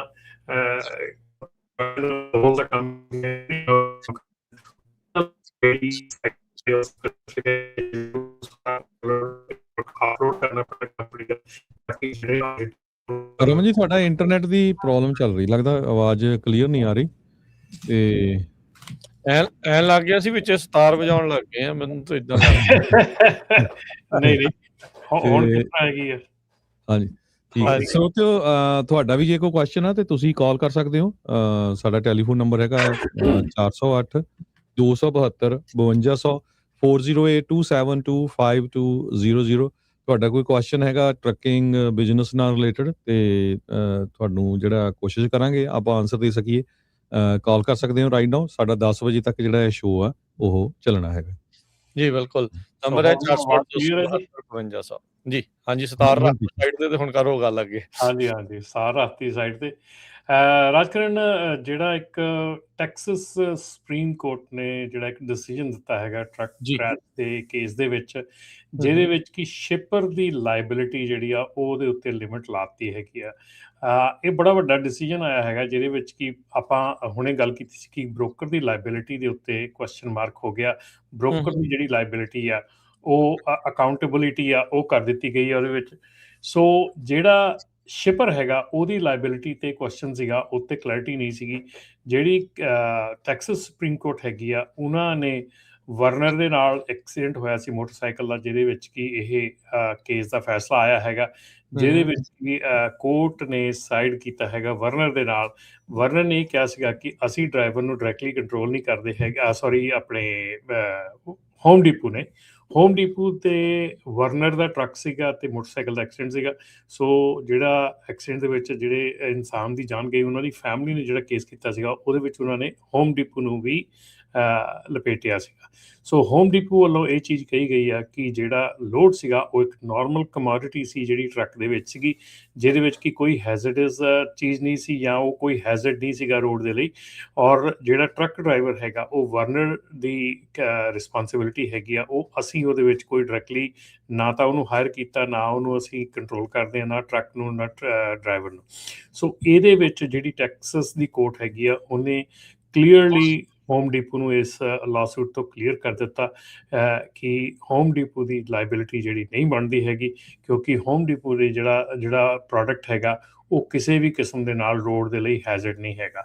ਸੋ ਇਹ ਜਿਹੜਾ ਕੇਸ ਹੈਗਾ ਇਹਦੇ ਨਾਲ ਜਿਹੜਾ ਸ਼ਿਪਰ ਡਾਇਰੈਕਟ ਸ਼ਿਪਰ ਹੈਗਾ ਉਹਦੀ ਜਿਹੜੀ ਲਾਇਬਿਲਿਟੀ, ਜਿਸ ਤਰ੍ਹਾਂ ਦੇ ਇਹ ਸ਼ਿਪਰ ਹੈਗੇ ਜਿਸ ਤਰ੍ਹਾਂ ਵਾਲਮਾਰਟ ਹੋ ਗਿਆ ਜਾਂ ਹੋਮ ਡੀਪੂ ਹੋ ਗਿਆ ਜਾਂ ਕੋਈ ਵੀ ਹੋ ਗਿਆ, ਇਹ ਜਿਹੜੇ ਸ਼ਿਪਰ ਹੈਗੇ ਉਹਨਾਂ ਦੀ ਜਿਹੜੀ ਡਾਇਰੈਕਟ ਲਾਇਬਿਲਿਟੀ ਆ ਉਹਦੇ ਉੱਤੇ ਕੁਐਸਚਨ ਮਾਰਕ, ਜਿਹੜਾ ਬਿਗ ਕੁਐਸਚਨ ਮਾਰਕ ਤਾਂ ਨਹੀਂ, ਮੈਂ ਕਹੂੰਗਾ ਕਿ ਟੈਕਸਸ ਸੁਪਰੀਮ ਕੋਰਟ ਦੇ ਇਸ ਡਿਸੀਜਨ ਤੋਂ ਬਾਅਦ ਕਾਫੀ ਹੱਦ ਤੱਕ ਜਿਹੜੀ ਸ਼ਿਪਰ ਦੀ ਲਾਇਬਿਲਿਟੀ ਹੈਗੀ ਆ ਉਹ ਉੱਤੇ ਰੋਕ ਲੱਗ ਗਈ ਹੈਗੀ ਆ ਕਿ ਸ਼ਿਪਰ ਦੀ ਲਾਇਬਿਲਿਟੀ ਜਿਹੜੀ ਆ ਉਹ ਚੈਲੰਜ ਨਹੀਂ ਹੋ ਸਕਦੀ। ਸੋ ਇਹਦੇ ਵਿੱਚ ਇਹ ਇੱਕ ਕਾਫੀ ਹੱਦ ਤੱਕ ਜਿਹੜੇ ਦੋਨੋਂ ਕੇਸਿਸ ਹੈਗੇ ਆ ਇਹ ਬਹੁਤ ਮੈਨੇ ਇਹਨਾਂ ਦੀ ਬਹੁਤ ਮੀਨਿੰਗ ਹੈਗਾ। ਜਿਹੜਾ ਸੁਪਰੀਮ ਕੋਰਟ ਦਾ ਡਿਸੀਜਨ ਆ ਬ੍ਰੋਕਰ ਲਾਇਬਿਲਿਟੀ ਦਾ, ਉਹਦੇ ਨਾਲ ਡੈਫੀਨੇਟਲੀ ਬ੍ਰੋਕਰਸ ਜਿਹੜੇ ਆ ਉਹਨਾਂ ਨੂੰ ਬਹੁਤ ਜ਼ਿਆਦਾ ਸਟ੍ਰਿਕਟ ਹੋਣਾ ਪੈਣਾ ਹੈ। ਉਹਨਾਂ ਦੀ ਹਾਇਰਿੰਗ ਪ੍ਰੈਕਟਿਸਿਸ ਦੇ ਵਿੱਚ ਕਿ ਕਿੱਦਾਂ ਉਹ ਕੈਰੀਅਰ ਦੀ ਵੈਟਿੰਗ ਪ੍ਰੋਸੈਸ ਕਰਦੇ ਆ। ਅਗੇਨ ਫਿਰ ਰਾਜਕਰਨ ਸਾਰੀ ਗੱਲ ਸਿਮਟ ਕੇ ਉੱਥੇ ਆ ਜਾਂਦੀ ਆ ਕਿ ਤੁਸੀਂ ਆਪਣਾ ਟਰੱਕਿੰਗ ਕੰਪਨੀ ਜਿਹੜੀ ਆ ਉਹਨੂੰ ਕਿੱਦਾਂ ਚਲਾ ਰਹੇ ਹੈਗੇ ਆ, ਉਹਦੀ ਜਿਹੜੀ ਵੈਟਿੰਗ ਪ੍ਰੋਸੈਸ, ਤੁਸੀਂ ਆਪਣੇ ਡਰਾਈਵਰ ਦੀ ਵੈਟਿੰਗ ਪ੍ਰੋਸੈਸ ਕਿਵੇਂ ਕਰ ਰਹੇ ਆ, ਤੁਸੀਂ ਆਪਣੇ ਟਰੱਕ ਟ੍ਰੇਲਰ ਨੂੰ ਕਿਵੇਂ ਮੇਨਟੇਨ ਕਰ ਰਹੇ ਆ, ਤੁਸੀਂ ਆਪਣਾ ਜਿਹੜਾ ਕੰਮ ਕਿਵੇਂ ਚਲਾ ਰਹੇ ਆ। ਇੱਦਾਂ ਹੀ ਜਿਹੜੇ ਬ੍ਰੋਕਰ ਆ ਉਹਨਾਂ ਦੀ ਲਾਇਬਿਲਿਟੀ। ਸੋ ਦੋਨੋਂ ਕੇਸਿਸ ਜਿਹੜੇ ਸਾਈਡ ਬਾਏ ਸਾਈਡ ਚੱਲੇ ਸੀਗੇ। ਸੋ ਇਹਨਾਂ ਦੋਨੋਂ ਕੇਸਿਸ ਦੇ ਵਿੱਚ ਜਿਹੜਾ ਇਸ ਵਾਰ ਡਿਸੀਜਨ ਆਇਆ ਉਹ ਡੈਫੀਨੇਟਲੀ ਆਉਣ ਵਾਲੇ ਸਮੇਂ ਦੇ ਵਿੱਚ ਟਰੱਕਿੰਗ ਇੰਡਸਟਰੀ ਦੇ ਵਿੱਚ ਕਾਫੀ ਚੇਂਜਸ ਲੈ ਕੇ ਆਏਗਾ। ਸੋ ਬ੍ਰੋਕਰ ਤਾਂ ਲਾਇਬਲ ਹੋ ਗਿਆ, ਪਰ ਜਿਹਦਾ ਲੋਡ ਆ ਜਿੱਥੋਂ ਤੁਰਿਆ ਆ ਉਹ ਲਾਇਬਲ ਨਹੀਂ ਆ। ਬੇਸਿਕਲੀ ਕਿਉਂਕਿ ਹੁਣ ਦੇਖੋ ਨਾ, ਜਿਹੜਾ ਲੋਡ ਹੁਣ ਟਰੱਕ ਦੇ ਵਿੱਚ ਚੱਲ ਰਿਹਾ ਹੈਗਾ ਉਹਦੇ ਵਿੱਚ ਜਿਹੜਾ ਸ਼ਿਪਰ ਹੈਗਾ, ਸ਼ਿਪਰ ਦਾ ਲੋਡ ਜਾਂ ਤਾਂ ਹੋਵੇ ਨਾ ਕਿ ਸ਼ਿਪਰ ਦਾ ਲੋਡ ਜਿਹੜਾ ਆ ਉਹ ਬਾਹਰ ਲਟਕ ਰਿਹਾ ਸੀਗਾ ਜਾਂ ਟ੍ਰੇਲਰ ਤੋਂ ਬਾਹਰ ਸੀਗਾ ਜਾਂ ਉਹਦੀ ਕੋਈ ਅਣਗਹਿਲੀ ਸੀਗੀ, then you can say that। But ਜੇ ਉਹ ਸ਼ਿਪਰ ਦਾ ਲੋਡ ਜਿਹੜਾ ਉਹ ਟਰੱਕ ਦੇ ਅੰਦਰ ਟ੍ਰੇਲਰ ਦੇ ਅੰਦਰ ਹੈਗਾ, has nothing to do with the driver. ਹੁਣ ਜਿਹੜਾ ਹੋਮ ਡੀਪੂ ਹੈਗਾ, they have nothing to do with who Werner hires, ਠੀਕ ਹੈ ਨਾ। ਉਹਨਾਂ ਦਾ ਕੰਟਰੋਲ ਵੀ ਨਹੀਂ ਹੈ ਨਾ ਉਹਦੇ ਤੇ। ਹਾਂ, ਕੰਟਰੋਲ ਨਹੀਂ ਹੈਗਾ ਉਹਦੇ ਉੱਤੇ। ਸੋ ਉਹਦੇ ਕਰਕੇ ਜਿਹੜਾ ਇਹ ਚੀਜ਼ ਹੈਗੀ ਆ, ਇਹ ਇੱਧਰਲੇ ਪਾਸੇ ਨੂੰ ਫੈਸਲਾ ਆਇਆ ਹੈਗਾ। ਤੇ ਇੱਕ ਰਾਜਕਰਨ ਹੋਰ ਇੰਟਰਸਟਿੰਗ ਜਿਹੜਾ ਹੈਗਾ ਚੀਜ਼ ਹੈਗੀ ਆ ਕਿ California meal and rest break, ਇਹ ਜਿਹੜਾ ਕਾਨੂੰਨ ਹੈਗਾ ਕੈਲੀਫੋਰਨੀਆ ਦਾ, ਇਹਨੂੰ ਕਈ ਵਾਰੀ ਚੈਲੰਜ ਕੀਤਾ ਜਾ ਚੁੱਕਾ। 2020 ਤੋਂ ਲੈ ਕੇ ਹੁਣ ਤੱਕ ਕਈ ਵਾਰੀ ਇਹਨੂੰ ਚੈਲੰਜ ਕੀਤਾ ਜਾ ਚੁੱਕਾ ਫੈਡਰਲ ਲੈਵਲ ਦੇ ਉੱਤੇ ਕਿ ਕੈਲੀਫੋਰਨੀਆ ਦਾ ਜਿਹੜਾ ਮੀਲ ਐਂਡ ਰੈਸਟ ਬ੍ਰੇਕ ਹੈਗਾ ਉਹ ਮਤਲਬ ਕਿ ਫੈਡਰਲ ਕਾਨੂੰਨ ਦੇ ਨਾਲ ਮੈਚ ਨਹੀਂ ਕਰਦਾ ਹੈਗਾ।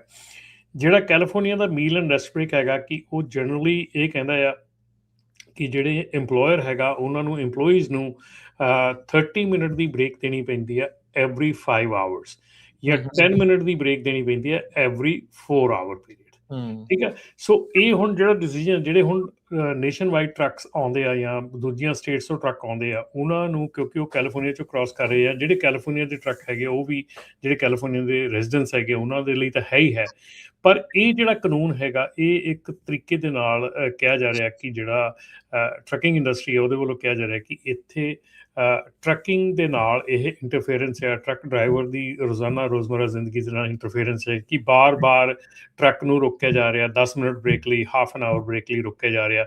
ਸੋ ਉਹ ਜਿਹੜੀਆਂ ਚੀਜ਼ਾਂ ਹੈਗੀਆਂ ਉਹ ਕਿਸੇ ਨਾ ਕਿਸੇ ਢੰਗ ਨਾਲ ਰੋਜ਼ ਦੀ ਡਰਾਈਵਰ ਦੀ ਪਰਫਾਰਮੈਂਸ 'ਤੇ ਕੁਐਸਚਨ ਮਾਰਕ ਲਾਉਂਦੀਆਂ ਹੈਗੀਆਂ। ਉਹਦੇ 'ਚ ਅਨਸੇਫ ਚੀਜ਼ ਹੁੰਦੀ ਆ, ਬਾਰ-ਬਾਰ ਟ੍ਰੈਫਿਕ 'ਚ ਉਹਨੇ ਬਾਹਰ ਨਿਕਲਣਾ। ਔਰ ਇਹਦੇ 'ਚ ਮੈਂ ਰਾਜਕਰਨ ਇੱਕ ਇਹ ਵੀ ਗੱਲ ਕਹਿਣੀ ਚਾਹੁੰਦਾ ਕਿ ਜੇ ਕਿਸੇ ਨੇ ਵੀ I-5 ਦੇ ਉੱਤੇ ਟਰੈਵਲ ਕੀਤਾ ਆ ਸੈਕਰਾਮੈਂਟੋ ਤੋਂ ਲੈ ਕੇ ਬੇਕਰਸਫੀਲਡ ਤੱਕ, 6 ਰੈਸਟ ਏਰੀਆਜ਼ ਆਉਂਦੇ ਆ ਜਿਸ 'ਚੋਂ 5 ਬੰਦ ਹੈਗੇ ਆ। ਸੋ ਕੈਲੀਫੋਰਨੀਆ ਸਮਝ ਨਹੀਂ ਆਉਂਦੀ ਵੀ ਕਿਹੜੇ ਹਿਸਾਬ ਦੇ ਨਾਲ ਮੀਲ ਐਂਡ ਜਿਹੜਾ ਰੈਸਟ ਬ੍ਰੇਕ ਦਾ ਚਾਲੂ ਕਿਹੜਾ ਹੈ ਇਹ ਤਾਂ ਦੱਸ ਦਿਓ। ਹੈ ਚਾਲੂ ਕਿਹੜਾ ਹੈ? ਨਹੀਂ ਇੱਕੋ ਹੀ ਚਾਲੂ ਆ ਉਧਰੋਂ ਟਲੈਰੀ ਵਾਲਾ ਚਾਲੂ ਹੈ ਕਿ ਨਹੀਂ? ਨਹੀਂ ਟਲੈਰੀ ਨਹੀਂ, ਮੈਂ I-5 ਦੀ ਗੱਲ ਕਰਦਾ। I-5 ਤੇ 6 ਰੈਸਟ ਏਰੀਆਜ਼ ਆਉਂਦੇ ਆ ਬੇਕਰਸਫੀਲਡ ਤੱਕ ਸੈਕਰਾਮੈਂਟੋ ਤੋਂ, ਜਿਸ 'ਚੋਂ 5 ਬੰਦ ਆ, ਇੱਕ ਖੁੱਲਾ ਆ। ਕੰਮ ਚੱਲ ਰਿਹਾ ਇਹਨਾਂ ਦਾ? ਹੈ ਕੰਮ ਚੱਲ ਰਿਹਾ ਉੱਥੇ ਕੋਈ? ਹਾਂਜੀ, 1.5 ਸਾਲ ਤੋਂ। 1.5 ਸਾਲ ਤੋਂ? ਅੱਛਾ, ਕੰਮ ਲੱਭ ਨਹੀਂ ਰਹੀ, ਚਾਬੀ ਨਹੀਂ ਗਵਾਚ ਗਈ ਲੱਗਦੀ ਉਹਨਾਂ ਦੀ। ਸੋ ਇਹ ਚੀਜ਼ ਮਤਲਬ ਕੈਲੀਫੋਰਨੀਆ ਨੂੰ ਮਤਲਬ ਮੈਨੂੰ ਸਮਝ ਨਹੀਂ ਆਉਂਦੀ ਕਿ ਕਿੱਡੀ ਕੁ ਵੱਡੀ ਬੇਵਕੂਫੀ ਹੈ ਕਿ ਤੁਹਾਡੇ ਸਾਰੇ ਰੈਸਟ ਏਰੀਆਜ਼ ਬੰਦ ਆ ਤੇ ਤੁਸੀਂ ਰੈਸਟ ਬ੍ਰੇਕ ਦਾ ਇੱਕ ਕਾਨੂੰਨ ਬਣਾ ਕੇ ਬੈਠੇ ਆ। ਤੁਸੀਂ ਕਾਨੂੰਨ ਨੂੰ ਇਨਫੋਰਸ ਕਰ ਰਹੇ ਆ ਲੇਕਿਨ ਤੁਸੀਂ ਉਹਨਾਂ ਨੂੰ ਟਰੱਕਰਸ ਨੂੰ ਮਤਲਬ ਸਹੂਲਤ ਦੇ ਨਹੀਂ ਸਕਦੇ ਤੁਸੀਂ, ਪਰ ਕਾਨੂੰਨ ਤੁਸੀਂ ਇਨਫੋਰਸ ਕਰ ਸਕਦੇ। ਮਤਲਬ ਮੈਨੂੰ ਸਮਝ ਨਹੀਂ ਆਉਂਦੀ ਕਿ ਕਿਹੜੇ ਹਿਸਾਬ ਦੇ ਨਾਲ ਕੈਲੀਫੋਰਨੀਆ ਜਿਹੜਾ ਆਪਰੇਟ ਕਰ ਰਿਹਾ ਹੈਗਾ।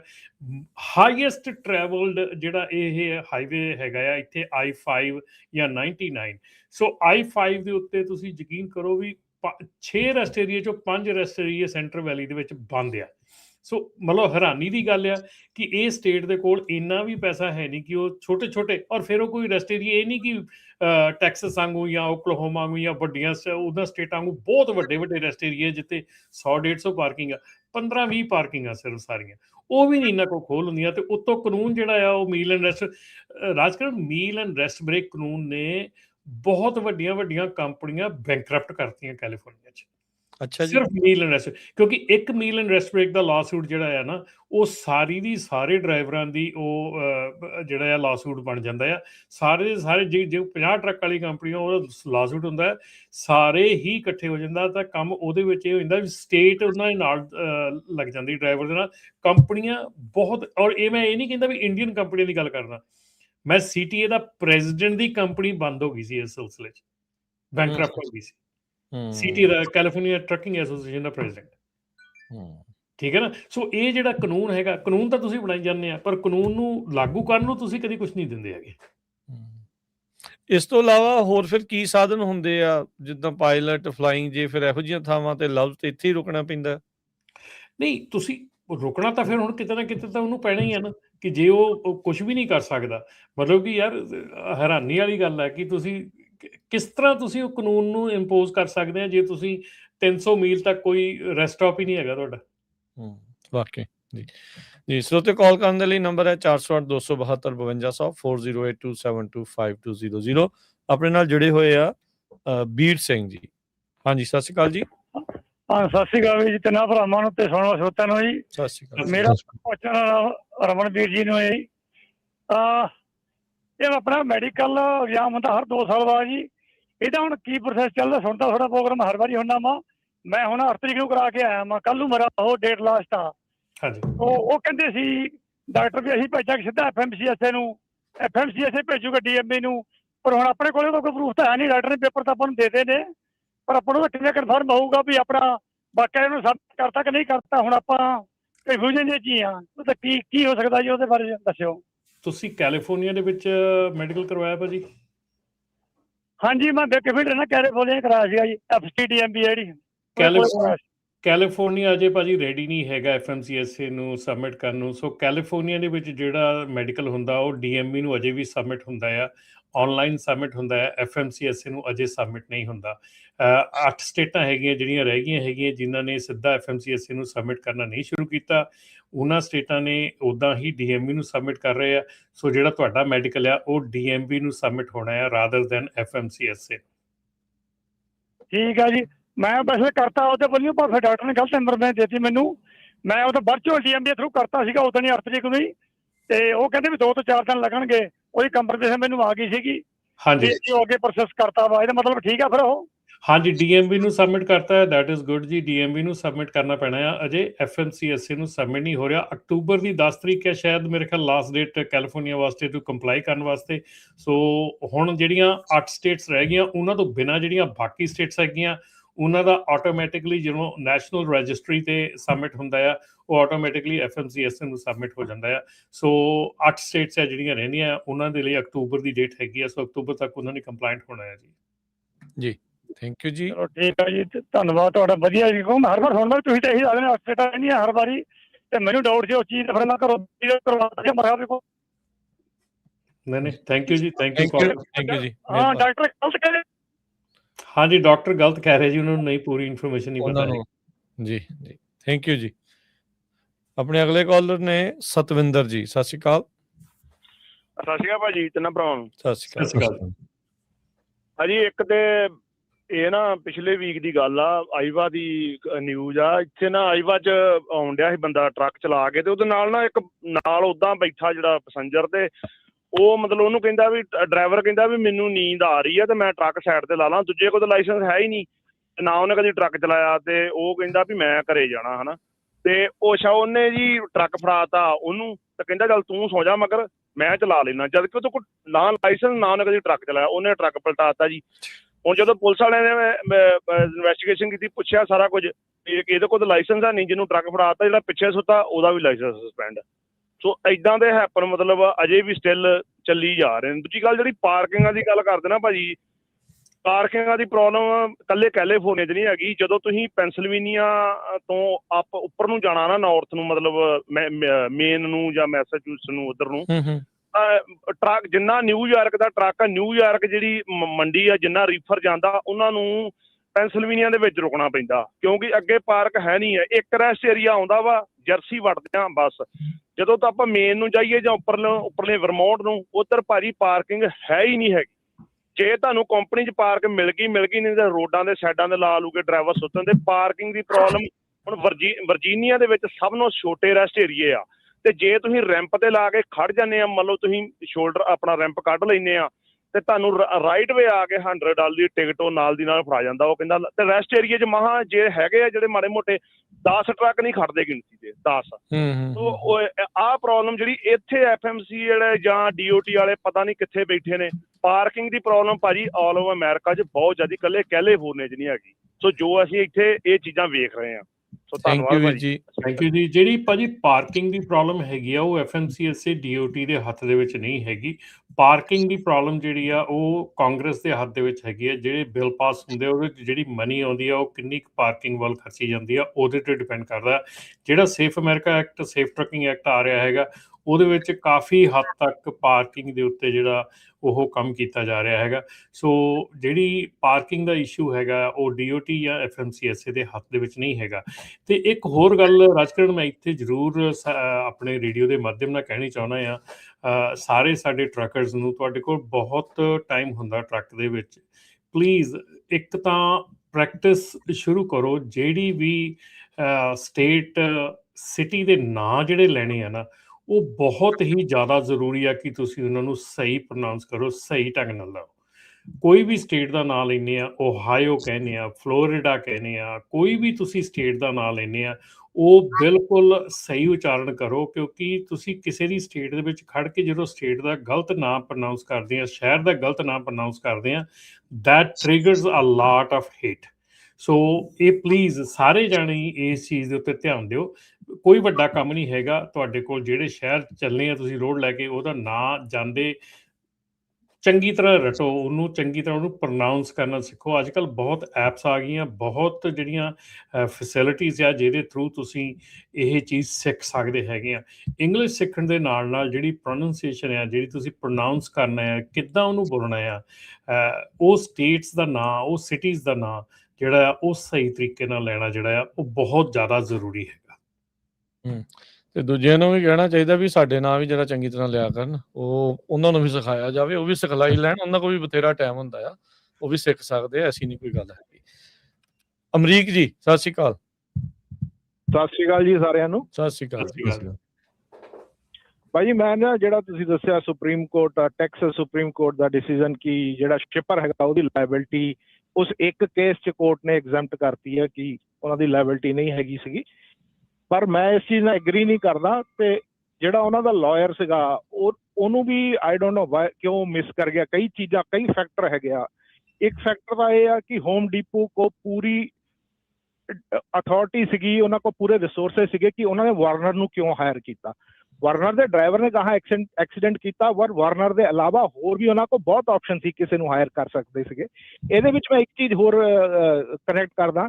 ਜਦ ਕੋਈ ਛੋਟਾ ਆਪਰੇਟਰ, ਕੋਈ ਛੋਟੀ ਕੰਪਨੀ ਇਹਨਾਂ ਵੱਡੀਆਂ ਕੰਪਨੀਆਂ ਕੋ ਕੰਮ ਲੈ ਜਾਂਦੀ ਆ ਹੋਮ ਡੀਪੋ ਕੋ, ਤਾਂ ਇਹ ਉਹਨਾਂ ਨੂੰ ਕਾਰਪੋਰੇਟ ਤੋਂ ਐਂਟਰਟੇਨ ਨਹੀਂ ਕਰਦੇ, ਇਹ ਖਾਲੀ ਬੜੇ ਮੈਗਾ ਕੈਰੀਅਰਸ ਦੇ ਨਾਲ ਹੀ ਕੰਮ ਕਰਦੇ ਆ। ਦੂਜੀ ਗੱਲ, ਜਿਹੜਾ ਸ਼ਿਪਰ ਹੈਗਾ, ਸ਼ਿਪਰ ਦਾ ਬਹੁਤ ਕੁਝ ਕੰਟਰੋਲ ਕਰਦਾ। ਜਦ ਡਰਾਈਵਰ ਟਰੱਕ ਲੈ ਕੇ ਸ਼ਿਪਰ ਤੇ ਜਾਂਦਾ, ਉੱਥੇ ਪਾਰਕਿੰਗ ਹੈਗੀ ਨਹੀਂ ਹੈਗੀ, ਉੱਥੇ ਰੈਸਟ ਰੂਮ ਹੈਗੇ ਨਹੀਂ ਹੈਗੇ, ਉੱਥੇ ਸ਼ਿਪਰ ਕਿੰਨਾ ਟਾਈਮ ਟਰੱਕ ਨੂੰ ਲੋਡ ਕਰਨ ਨੂੰ ਲਾਉਂਦਾ, ਉਹ ਸ਼ਿਪਰ ਕੰਟਰੋਲ ਕਰਦਾ। ਹੁਣ ਜੇ ਸ਼ਿਪਰ 10-12 ਘੰਟੇ ਡਰਾਈਵਰ ਨੂੰ ਟਾਰਚਰ ਕਰਕੇ ਲੋਡ ਕਰਦਾ ਉਸ ਜਗ੍ਹਾ ਦੇ ਉੱਤੇ, ਅਪਾਇੰਟਮੈਂਟ ਦੇ ਟਾਈਮ ਤੇ ਨਹੀਂ ਲੋਡ ਕਰਦਾ, ਉਹ ਸਭ ਚੀਜ਼ਾਂ ਉਹਦੇ ਗਾਹਾਂ ਡਰਾਈਵਿੰਗ ਦੇ ਉੱਤੇ ਇਫੈਕਟ ਕਰਦੀਆਂ। ਹੁਣ ਜੇ ਬੰਦੇ ਨੂੰ 12 ਘੰਟੇ ਟਾਰਚਰ ਕਰਕੇ ਲੋਡ ਕੀਤਾ, ਉਹਨੇ ਜਦ ਸਟਾਰਟ ਕੀਤਾ ਉਸ 'ਚ ਚੱਲਣਾ, ਤੇ ਉਹਦੇ ਬਾਅਦ 'ਚ ਉਹਦੀ ਮੈਂਟਲ ਉਹਦੇ ਉੱਤੇ ਕਿੰਨਾ ਇਫੈਕਟ ਪੈਂਦਾ, ਇਹ ਸਭ ਚੀਜ਼ਾਂ ਵੀ ਫੈਕਟਰ ਇਨ ਕਰਨੀਆਂ ਚਾਹੀਦੀਆਂ।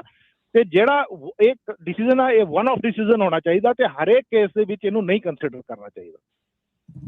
ਸੋ ਬੇਸਿਕਲੀ ਭਾਜੀ ਅਸੀਂ ਇੱਕ ਡਿਸੀਜਨ ਦੀ ਗੱਲ ਕੀਤੀ ਹੈ। ਜਦੋਂ ਵੀ ਨੈਕਸਟ ਡਿਸੀਜਨ ਹੁੰਦਾ ਆ, ਉਹਦੇ ਲਈ ਪਿਛਲੇ ਡਿਸੀਜਨਸ ਦੀ ਜਿਹੜੀ ਆ ਉਹ ਉਹਨਾਂ ਨੂੰ ਐਜ਼ ਅ ਰੈਫਰੈਂਸ ਮੰਨਿਆ ਜਾਂਦਾ ਆ। ਜੇ ਸੁਪਰੀਮ ਕੋਰਟ ਦਾ ਡਿਸੀਜਨ ਦਾ ਅਸੀਂ ਸਵਾਗਤ ਕਰਦੇ ਹਾਂ ਨਾ, ਸੁਪਰੀਮ ਕੋਰਟ ਦੇ ਡਿਸੀਜਨ ਦੇ ਵਿੱਚ ਅਸੀਂ ਕਹਿੰਦੇ ਵੀ ਹਾਂ ਬ੍ਰੋਕਰ ਵੀ ਲਾਇਬਲ ਹੋਣਾ ਚਾਹੀਦਾ। ਅਸੀਂ ਸਾਡਾ ਮਕਸਦ ਇਹ ਨਹੀਂਗਾ ਕਿ ਜੋ ਫੈਸਲਾ ਆਇਆ ਗਲਤ ਆਇਆ ਸਹੀ ਹੈ, ਅਸੀਂ ਤਾਂ ਇਹ ਦੱਸ ਰਹੇ ਕਿ ਕੀ ਹੋਇਆ ਔਰ ਇਹ ਕਿੱਦਾਂ ਗਾਂਹ ਪਲੇ ਕਰੂਗਾ। ਠੀਕ ਹੈ ਨਾ। ਹੁਣ ਜੇ ਫਲੋਰੀਡਾ ਦੇ ਵਿੱਚ $1 ਬਿਲੀਅਨ ਦਾ ਲਾਸੂਟ ਦਾ ਜਿਹੜਾ ਫੈਸਲਾ ਆਇਆ ਹੈਗਾ, ਇਹ ਨਹੀਂਗਾ ਵੀ ਕੱਲ ਨੂੰ ਸਾਰੇ ਲਾਸੂਟ ਜਿਹੜੇ 1 ਬਿਲੀਅਨ ਦੇ ਹੋ ਜਾਣੇ ਆ।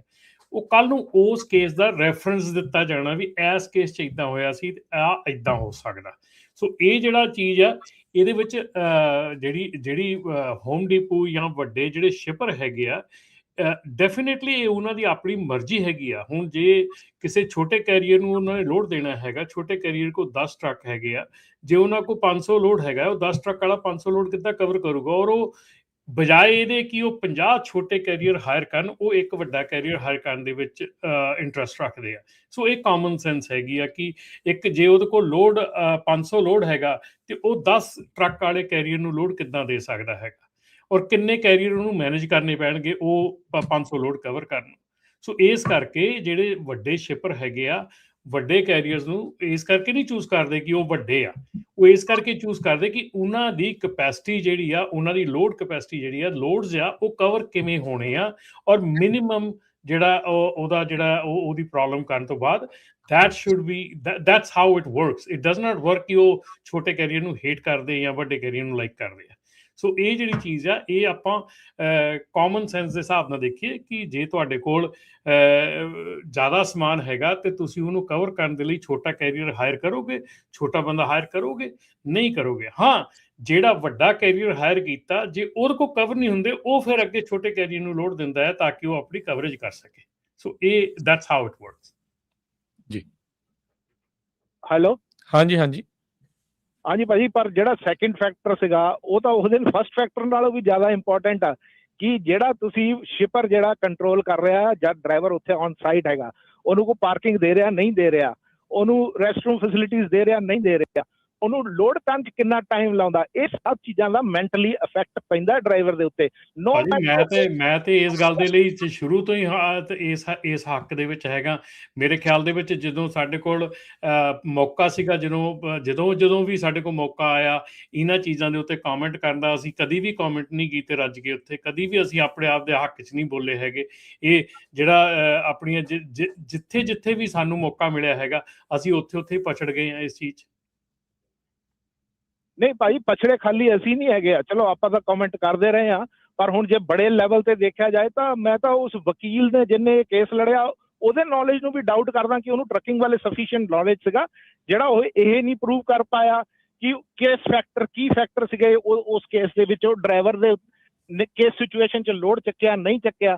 ਹੋਮ ਡੀਪੋ ਨੂੰ ਇਸ ਤਰੀਕੇ ਦੇ ਨਾਲ, ਚਲੋ ਠੀਕ ਆ, ਵਨ ਆਫ ਕੇਸ ਹੈਗਾ, ਰੈਫਰੈਂਸ ਹੋ ਸਕਦਾ ਆ, ਪਰ ਇਨ ਫਿਊਚਰ ਜਿਹੜੇ ਵੀ ਆਹ ਡਰਾਈਵਰ ਦੇ ਨਾਲ ਜੋ ਹੁੰਦਾ ਆ, ਇਟ ਸ਼ੁੱਡ ਬੀ ਕੰਸੀਡਰ, ਤੇ ਜਿਹੜੇ ਵਕੀਲ ਆ ਉਹਨਾਂ ਨੂੰ ਵੀ ਇਸ ਤਰਫ ਨੂੰ ਧਿਆਨ ਦੇਣਾ ਚਾਹੀਦਾ। ਥੈਂਕ ਯੂ ਅਮਰੀਕ ਜੀ ਕਾਲ ਦੇ ਲਈ। Thank you. ਖਬਰ ਆਈ ਆ ਜੀ 1995 ਤੋਂ ਬਾਅਦ ਕੈਲੀਫੋਰਨੀਆ ਦੇ ਵਿੱਚ ਆਪਣਾ I-5 ਤੇ 99 ਦੇ ਉੱਤੇ 1995 ਤੋਂ ਬਾਅਦ ਕੋਈ ਰੈਸਟ ਏਰੀਆ ਨਹੀਂ ਬਣਿਆ ਹੈਗਾ। ਤੇ ਟਰੱਕ ਇੰਨੇ ਵੱਧ ਗਏ ਆ। ਬਿਲਕੁਲ। ਦੇਖੋ ਆਪਾਂ ਅਗੇਨ ਜਿਹੜੀ ਸ਼ਿਪਰ ਦੇ ਕੋਲ ਜਿਹੜੀ ਪਾਰਕਿੰਗ ਦਾ ਇਸ਼ੂ ਆ, ਸ਼ਿਪਰ ਦੇ ਕੋਲ ਜਿਹੜਾ ਰੈਸਟ ਰੂਮ ਦਾ ਇਸ਼ੂ ਆ, ਹਰ ਇੱਕ ਚੀਜ਼ ਦੇ ਨਾਲ ਆਪਾਂ 100% ਸਹਿਮਤ ਹੈਗੇ ਆ। ਆਪਾਂ ਬਿਲਕੁਲ ਡਿਨਾਈ ਨਹੀਂ ਕਰਦੇ ਕਿ ਚੀਜ਼ਾਂ ਨਹੀਂ ਹੋਣੀਆਂ ਚਾਹੀਦੀਆਂ, 100% ਇਹ ਚੀਜ਼ਾਂ ਹੋਣੀਆਂ ਚਾਹੀਦੀਆਂ, ਠੀਕ ਹੈ ਨਾ। ਹਰ ਬੰਦੇ ਨੂੰ ਆਪਣਾ ਫਰਜ਼ ਨਿਭਾਉਣਾ ਚਾਹੀਦਾ। ਜੇ ਸ਼ਿਪਰ ਨੂੰ, ਜੇ ਰਿਸੀਵਰ ਨੂੰ, ਇੱਥੇ ਹੀ ਨਾਲ ਹੀ ਜੇ ਟਰੱਕਰ ਹੈ ਤੇ ਟਰੱਕਰ ਨੂੰ ਵੀ ਆਪਣਾ ਫਰਜ਼ ਨਿਭਾਉਣਾ ਚਾਹੀਦਾ।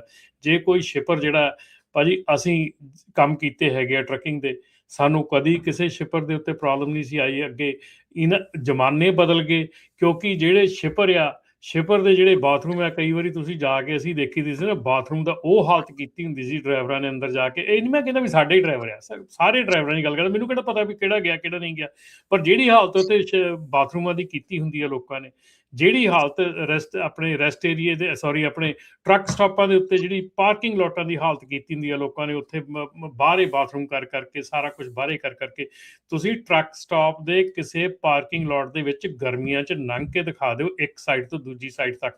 ਆਮ ਬੰਦਾ ਪਾਰਕਿੰਗ ਲੋਟ 'ਚ ਤੁਰ ਕੇ ਨਹੀਂ ਲੰਘ ਸਕਦਾ। ਉਹ ਕਿਸੇ ਸ਼ਿਪਰ ਨੇ ਨਹੀਂ ਕੀਤਾ, ਉਹ ਕਿਸੇ ਰਿਸੀਵਰ ਨੇ ਨਹੀਂ ਕੀਤਾ, ਠੀਕ ਹੈ ਨਾ। ਸੋ ਮੈਂ ਇਹ ਗੱਲ ਕਹਿੰਦਾ ਵੀ ਜਿੱਥੇ ਆਪਾਂ ਇੱਕ ਉਂਗਲ ਕਿਸੇ ਵੱਲ ਨੂੰ ਚੱਕਦੇ, ਉੱਥੇ 4 ਉਂਗਲਾਂ ਆਪਦੇ ਵੱਲ ਵੀ ਹੁੰਦੀਆਂ ਵੀ ਅਸੀਂ ਕਿੰਨੇ ਕੁ ਠੀਕ ਆ। ਸੋ ਇਹ ਚੀਜ਼ਾਂ ਪਹਿਲਾਂ ਸਭ ਮੁਹੱਈਆ ਹੁੰਦੀਆਂ ਸੀ, ਸਭ ਕੁਝ ਪ੍ਰੋਵਾਈਡ ਹੁੰਦਾ ਸੀ। ਜਦੋਂ ਅਸੀਂ ਇਹਦੀ ਮਿਸਯੂਜ਼ ਕਰਨੀ ਸ਼ੁਰੂ ਕਰਤੀ, ਹੁਣ ਜੇ ਕੋਈ ਸ਼ਿਪਰ ਤੋਂ ਕਿਸੇ ਨੂੰ ਉੱਥੇ ਪਾਰਕਿੰਗ ਦੇ ਦਿੰਦਾ ਆ, ਤਾਂ ਸਵੇਰੇ ਉਹ ਦੇਖਦਾ ਉੱਥੇ ਬਾਥਰੂਮ ਦੀ ਇੱਕ ਕੈਨੀ ਭਰੀ ਪਈ ਆ, ਗਾਰਬੇਜ ਸਿੱਟਿਆ ਪਿਆ ਆ। ਕਿੰਨੇ ਤੁਸੀਂ ਬ੍ਰੇਕ ਚੈੱਕ ਏਰੀਆ ਦੇਖੇ ਆ ਜਿਨ੍ਹਾਂ ਦੇ ਵਿੱਚ ਇਹ ਗਾਰਬੇਜ ਪਿਆ ਹੁੰਦਾ, ਉਹ ਕਿਹਨੇ ਸਿੱਟਿਆ? ਉਹ ਕਿਸੇ ਸ਼ਿਪਰ ਤੇ ਰਿਸੀਵਰ ਨੇ ਤਾਂ ਸਿੱਟਿਆ ਨਹੀਂ ਹੁੰਦਾ। ਜੀ ਰਮਨ ਜੀ, ਇਹ ਤਾਂ ਹੁਣ ਕਾਮਨ ਸੈਂਸ ਵਾਲੀਆਂ ਗੱਲਾਂ, ਸਾਰਿਆਂ ਜੇ ਉਹ ਵਰਤੀ ਜਾਣ ਤਾਂ ਇਦਾਂ ਦੀਆਂ ਨੌਬਤਾਂ ਜਿਹੜੀਆਂ ਉਹ ਬਿਲਕੁਲ ਵੀ ਨਾ ਆਉਣ। ਹਰਦੇਵ ਜੀ। ਹਾਂਜੀ ਭਾਈ, ਸਤਿ ਸ਼੍ਰੀ ਅਕਾਲ ਜੀ। ਸਤਿ ਸ਼੍ਰੀ ਅਕਾਲ ਜੀ। ਹਾਂਜੀ ਭਾਈ ਉਹ ਬਸ ਇੱਕ ਗੱਲ ਭਾਈ ਨੂੰ ਪੁੱਛਣੀ ਸੀ, ਰਮਨ ਭਾਈ ਨੂੰ। ਭਾਈ ਮੈਂ ਨਾ ਕੋਕਾ ਕੋਲਾ ਦੀ ਜੌਬ ਕਰਦਾ, ਬੀਨ ਲਾਈਕ 3 years ਨਾਓ, ਬਟ ਮੇਰੇ ਕੋਲ ਨੌਨ ਡੋਮਿਸਾਈਲ ਇਨ ਸੀਡੀਐਲ ਹੈਗਾ, ਤੇ 4-5 ਜਿਹੜੇ ਮੇਰੇ ਫਰੈਂਡ ਹੈਗੇ ਸੀ ਉਹਨਾਂ ਨੂੰ ਤੇ ਲੈਟਰ ਆ ਗਈ ਕਿ ਹਾਂ ਵੀ ਤੁਹਾਡਾ ਮਤਲਬ ਰਿਵੋਕ ਕਰ ਰਿਹਾ, ਪਰ ਮੈਨੂੰ ਕੁਛ ਹਲੇ ਉਹਨਾਂ ਵੱਲੋਂ ਨੋਟੀਫਿਕੇਸ਼ਨ ਆਈ ਨਹੀਂ, ਕੁਛ ਨਹੀਂ। ਮੇਰਾ ਮੈਨੇਜਰ ਹੈਗਾ, ਉਹ ਮੈਨੂੰ ਪੁੱਛਦਾ ਰਹਿੰਦਾ, ਤੇ do I need to concern about that, ਔਰ ਮੈਂ ਡੀਓਟੀ ਉਧਰ DM ਵੀ ਜਾਵਾਂ ਜਾਂ ਹਲੇ ਵੇਟ ਹੀ ਕਰਾਂ ਭਾਜੀ? ਭਾਜੀ ਹੱਥ ਜੋੜ ਕੇ ਰੱਬ ਦਾ ਨਾਂ ਲੈ ਕੇ ਜਿੰਨੇ ਚਿਰ ਕੰਮ ਹੈਗਾ ਕਰੀ ਜਾਓ। ਠੀਕ ਹੈ ਭਾਜੀ, ਬਸ ਇਹੀ ਕਨਫਰਮ ਕਰਨਾ ਕਿ ਮੇਰਾ ਮੈਨੇਜਰ ਮੈਨੂੰ ਡੇਲੀ ਪੁੱਛਦਾ ਵੀ ਤੇਰਾ ਨੋਨ ਡੋਮਿਸਾਈਲ ਆ ਤੇ ਇਹ ਕੋਈ ਫਿਊਚਰ ਦੀ ਪ੍ਰੋਬਲਮ ਤੇ ਨਹੀਂ ਹੋਏਗੀ। ਉਹਨੇ ਮੈਨੂੰ ਕੱਲ ਵੀ ਪੁੱਛਿਆ, ਤੇ ਮੈਂ ਕਿਹਾ ਇੱਕ ਵਾਰੀ ਚਲੋ ਤੁਹਾਡੇ ਸ਼ੋਅ ਦੇ ਵਿੱਚ ਕਰੀ ਕਨਫਰਮ ਕਰਾਂਗਾ, ਫਿਰ ਉਸ ਤੋਂ ਬਾਅਦ ਹੀ ਉਹਨੂੰ ਆਨਸਰ ਦੇਵਾਂ। ਨਾ ਜਿੰਨਾ ਚਿਰ ਹੈਗਾ ਰੱਬ ਨੇ ਦਿੱਤਾ, ਆਰਾਮ ਨਾਲ ਚੁੱਪਚਾਪ ਕਰਨਾ। ਰਮਨ ਜੀ ਆਪਣਾ ਇਹ DMB ਰੈਕਡ ਚੈੱਕ ਕਰ ਸਕਦੇ ਆਨਲਾਈਨ, ਨਾ $2 ਲੱਗਦੇ ਖਰੇ ਕਿ ਨਹੀਂ? ਉਹ ਚੈੱਕ ਕਰ। ਨਹੀਂ ਭਾਜੀ, ਉਹ ਤਾਂ ਆਨਲਾਈਨ ਤਾਂ $2 ਵੀ ਨਹੀਂ ਲੱਗਦੇ। ਆਨਲਾਈਨ ਤਾਂ ਆਪਣਾ ਅਕਾਊਂਟ ਖੋਲ ਲਓ ਤੇ ਤੁਹਾਡਾ ਰੈਕਡ ਚੈੱਕ ਹੋ ਜਾਂਦਾ ਹੈ। ਉਹ ਤਾਂ ਤੁਸੀਂ ਆਪਣਾ ਅਕਾਊਂਟ ਖੋਲ, ਤੁਹਾਡਾ ਵੈਲਿਡਿਟੀ ਦਿਖ ਜਾਂਦੀ ਲਾਇਸੈਂਸ ਦੀ। ਹਾਂਜੀ ਹਾਂਜੀ, ਉਹ ਦੇਖਿਆ ਜੀ ਭਾਜੀ। ਇੱਕ ਹੋਰ ਭਾਜੀ, ਬਸ ਇੱਕ ਇਨਸੀਡੈਂਟ ਸ਼ੇਅਰ ਕਰਨਾ, ਉਸ ਤੋਂ ਬਾਅਦ ਭਾਜੀ ਤੁਸੀਂ ਕੰਟੀਨਿਊ ਕਰਨਾ। ਭਾਜੀ ਟਕੋਮਾ ਸੈਂਟਰ ਦੇ, ਟਕੋਮਾ ਰੈਸਟ ਸਟਾਪ ਦੇ ਉੱਤੇ ਨਾ ਭਾਜੀ ਮੈਂ ਡੀਜ਼ਲ ਭਰਵਾ ਰਿਹਾ ਸੀ, ਤੇ ਭਾਜੀ ਮੈਂ 2 ਸਰਦਾਰ ਭਰਾ ਸੀ ਭਾਜੀ, ਮੈਂ ਵੀ ਗੁਰਸਿੱਖ ਹੈਗਾ ਭਾਜੀ, ਦਾੜਾ ਰੱਖਿਆ, ਪੱਗ ਵੀ ਬੰਨਦਾ ਭਾਜੀ।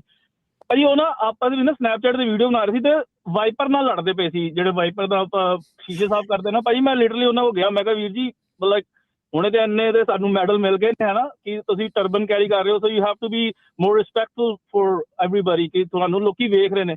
ਭਾਈ ਉਹਨਾਂ ਲਿਟਰਲੀ ਆਨਸਰ ਪਤਾ ਕੀ ਸੀ ਭਾਜੀ, ਕਹਿੰਦੇ ਯਾਰ ਜਾ ਆਪਣਾ ਕੰਮ ਕਰ।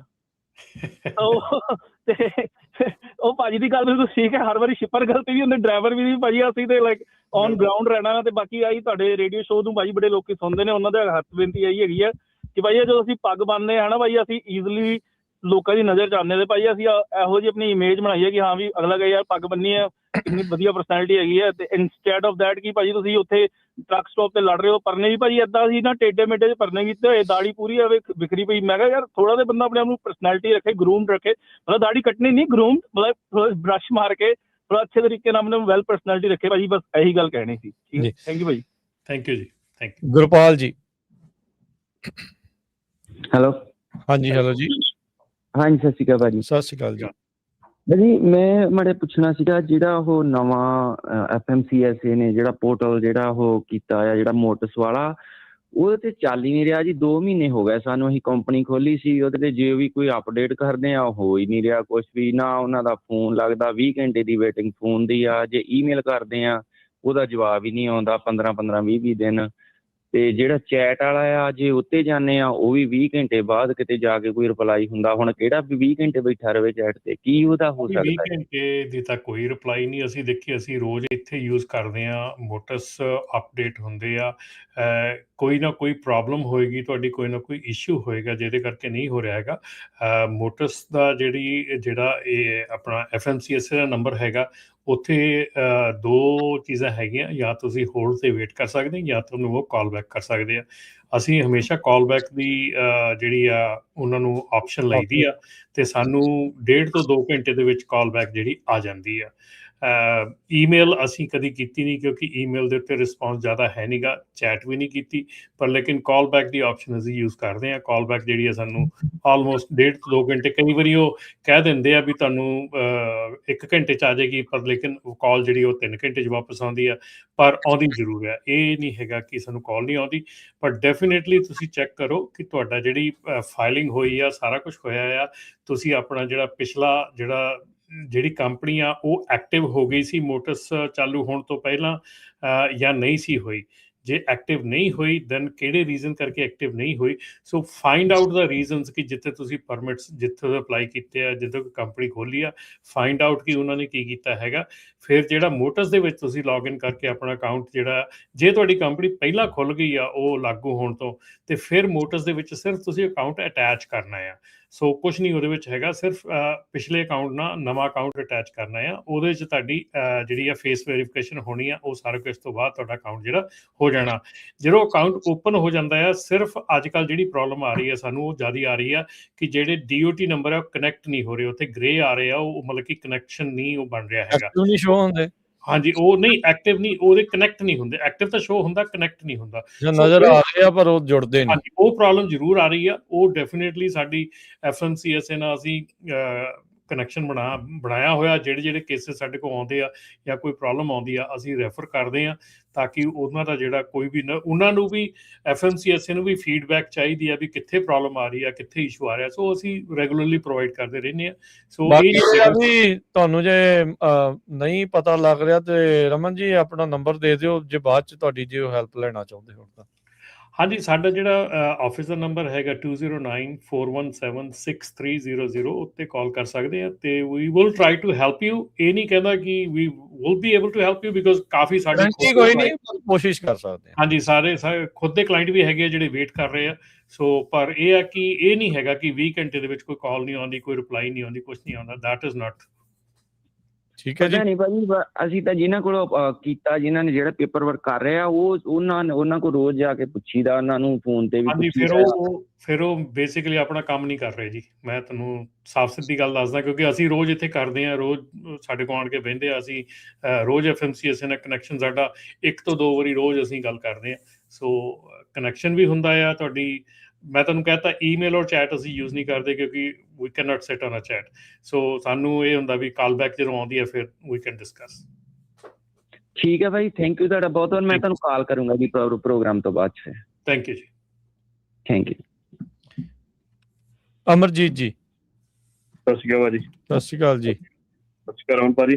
ਸਤਿ ਸ਼੍ਰੀ ਅਕਾਲ ਜੀ। ਜੀ ਜੀ ਜੀ ਭਾਜੀ, ਆਪਣੀ ਇਸੇ ਰਿਗਾਰਡਿੰਗ ਆਪਣੀ ਪਰਸਨਲ ਗੱਲ ਵੀ ਹੋਈ ਸੀਗੀ ਫੋਨ ਤੇ, ਮੈਨੂੰ ਇਸ਼ੂ ਆ ਰਿਹਾ ਸੀ ਮੇਰੇ ਇੰਸ਼ੋਰੈਂਸ ਦੇ ਅਪਡੇਟ ਦੇ ਰਿਗਾਰਡਿੰਗ 2-3 ਵੀਕ ਪਹਿਲਾਂ ਦੀ ਗੱਲ। ਤੇ ਕੁਦਰਤੀ ਰੇਡੀਓ ਚੱਲਦੇ ਚੱਲਦੇ ਤੇ ਮੈਨੂੰ ਈਮੇਲ ਆਈ ਆ, ਹੁਣੇ ਹੀ ਮੇਰਾ ਉਹਨਾਂ ਨੇ ਅਪਡੇਟ ਕੀਤਾ, ਜਿਹੜਾ ਤੁਸੀਂ ਗੱਲ ਕਰ ਰਹੇ ਨਾ ਵੀ ਗ੍ਰੇ ਹੋ ਜਾਂਦਾ ਵਾਲਾ ਸਾਈਨ, ਹਾਂਜੀ ਉਹ ਹੁਣੇ ਹੀ ਹਾਂ ਮੈਨੂੰ ਉਹਨਾਂ ਨੇ ਹੁਣੇ ਲਿੰਕ ਭੇਜਿਆ ਸੀ ਤੇ ਮੈਂ ਉਹ ਕੀਤਾ ਤੇ ਹੋ ਗਿਆ, ਉਹ ਚੱਲ ਗਿਆ, ਹੁਣ ਨੀਲਾ ਹੋ ਗਿਆ। ਹਾਂ ਚੱਲ ਗਿਆ। ਚਲੋ ਵਧਾਈ ਵਾਲੀ ਗੱਲ ਹੀ ਹੋ ਗਈ ਜੀ, ਚਲੋ ਵਧੀਆ ਹੋ ਗਿਆ ਜੀ। Thank you. ਉਹ ਐਕਚੁਅਲੀ ਭਾਜੀ ਹੈਗਾ ਕੀ ਆ, ਮੈਨੂੰ ਉਹਨਾਂ ਨੇ ਪੇਪਰ ਵਰਕ ਮੰਗਿਆ ਸੀ ਆਪਣੀ ਕੰਪਨੀ ਦਾ, ਤੁਹਾਡਾ ਫਿਜ਼ੀਕਲ ਐਡਰੈਸ ਵਗੈਰਾ ਜਾਂ ਸਾਰਾ ਉਹਨਾਂ ਨੇ ਉਹ ਸੈਲਫੀ ਲੈਂਦੇ ਆਪਣੇ ਨਾ, ਠੀਕ ਹੈ, ਜਿਹੜੀਆਂ ਉਹ ਕੀਤੀਆਂ ਸੀ। ਉਹ 3 ਵੀਕ ਲੱਗੇ। ਉਸ ਤੋਂ ਬਾਅਦ ਹੁਣ ਬਾਰ-ਬਾਰ ਈਮੇਲਾਂ ਕਰਕੇ ਉਹਨਾਂ ਨੂੰ ਤੇ ਕਾਲਾਂ ਕਰਕੇ ਕਾਲ ਕਰਦੇ ਆ, 2 ਘੰਟੇ ਬਾਅਦ ਕਾਲ ਆ ਜਾਂਦੀ, ਭਾਜੀ ਦੀ ਗੱਲ ਬਿਲਕੁਲ ਸਹੀ ਆਉਂਦੀ ਆ ਕਾਲ ਆਉਂਦੀ, ਠੀਕ ਹੈ। ਤੇ ਪਰ ਉਹ ਆ ਵੀ ਉਹ ਟਾਈਮ ਲੱਗਦਾ, ਬੜੀ ਠੰਡੀ ਖੀਰ ਵਾਲਾ ਹਿਸਾਬ ਹੋਇਆ ਇਹਦਾ। ਹਾਂਜੀ, ਕਿਉਂਕਿ ਕੇਸਿਸ ਬਹੁਤ ਹੈਗੇ ਆ ਭਾਜੀ ਇੱਥੇ। ਹੁਣ ਹੋ ਕੀ ਰਿਹਾ, ਜੇ ਤੁਸੀਂ ਟੋਟੈਲਿਟੀ ਦੇ ਵਿੱਚ ਸਾਰਾ ਚੀਜ਼ ਦੇਖੋ ਨਾ, ਜਿੰਨੀਆਂ ਵੀ ਟਰੱਕਿੰਗ ਕੰਪਨੀਆਂ ਅੱਜ ਤੱਕ ਪਹਿਲਾਂ ਖੁੱਲੀਆਂ ਸੀਗੀਆਂ, ਚੱਲ ਰਹੀਆਂ ਸੀਗੀਆਂ, ਸਾਰਿਆਂ ਨੂੰ ਇੱਕ ਹਿਸਾਬ ਨਾਲ ਸੂਈ ਦੇ ਨੱਕੇ ਚੋਂ ਕੱਢ ਰਹੇ ਆ। So each and every company ਦਾ ਓਨਰ ਦੀ ਵੈਰੀਫਿਕੇਸ਼ਨ ਹੋ ਰਹੀ ਆ, ਫੇਸ ਆਈਡੈਂਟੀਫਿਕੇਸ਼ਨ ਹੋ ਰਹੀ ਆ, ਦੂਜੇ ਬੰਨੇ ਕੰਪਨੀ ਦਾ ਐਡਰੈਸ ਚੈੱਕ ਹੋ ਰਿਹਾ, ਕੰਪਨੀ ਦੀ ਵੈਲਿਡਿਟੀ ਹੋ ਰਹੀ ਆ, ਸਟੇਟ ਫਾਈਲਿੰਗ ਚੈੱਕ ਕੀਤੀ ਜਾ ਰਹੀ ਆ। ਉਹ ਸਾਰਾ ਮੇਕ ਸ਼ੋਰ ਕਰਕੇ ਦੋਨੋਂ ਜਾਣੇ ਜਦੋਂ ਇਕੱਠੇ ਹੁੰਦੇ ਆ, ਫਿਰ ਕੰਪਨੀ ਮੇਕ ਸ਼ੋਰ ਹੁੰਦੀ ਵੀ ਜਿਹੜਾ ਇਹ ਆਇਡੈਂਟੀਟੀ ਜਿਹੜੀ ਰਹੀ ਆ ਓਨਰ ਦੀ, ਉਹ ਕੰਪਨੀ ਦੇ ਨਾਲ ਮੈਚ ਕਰ ਰਹੀ ਆ, ਐਡਰੈਸ ਮੈਚ ਕਰ ਰਿਹਾ, ਇਹ ਸਾਰੀਆਂ ਚੀਜ਼ਾਂ ਮੈਚ ਕਰ ਰਹੀਆਂ, ਉਦੋਂ ਜਾ ਕੇ ਫਿਰ ਤੁਹਾਡਾ ਜਿਹੜਾ ਅਕਾਊਂਟ ਅੱਗੇ ਮੂਵ ਫਾਰਵਰਡ ਹੁੰਦਾ।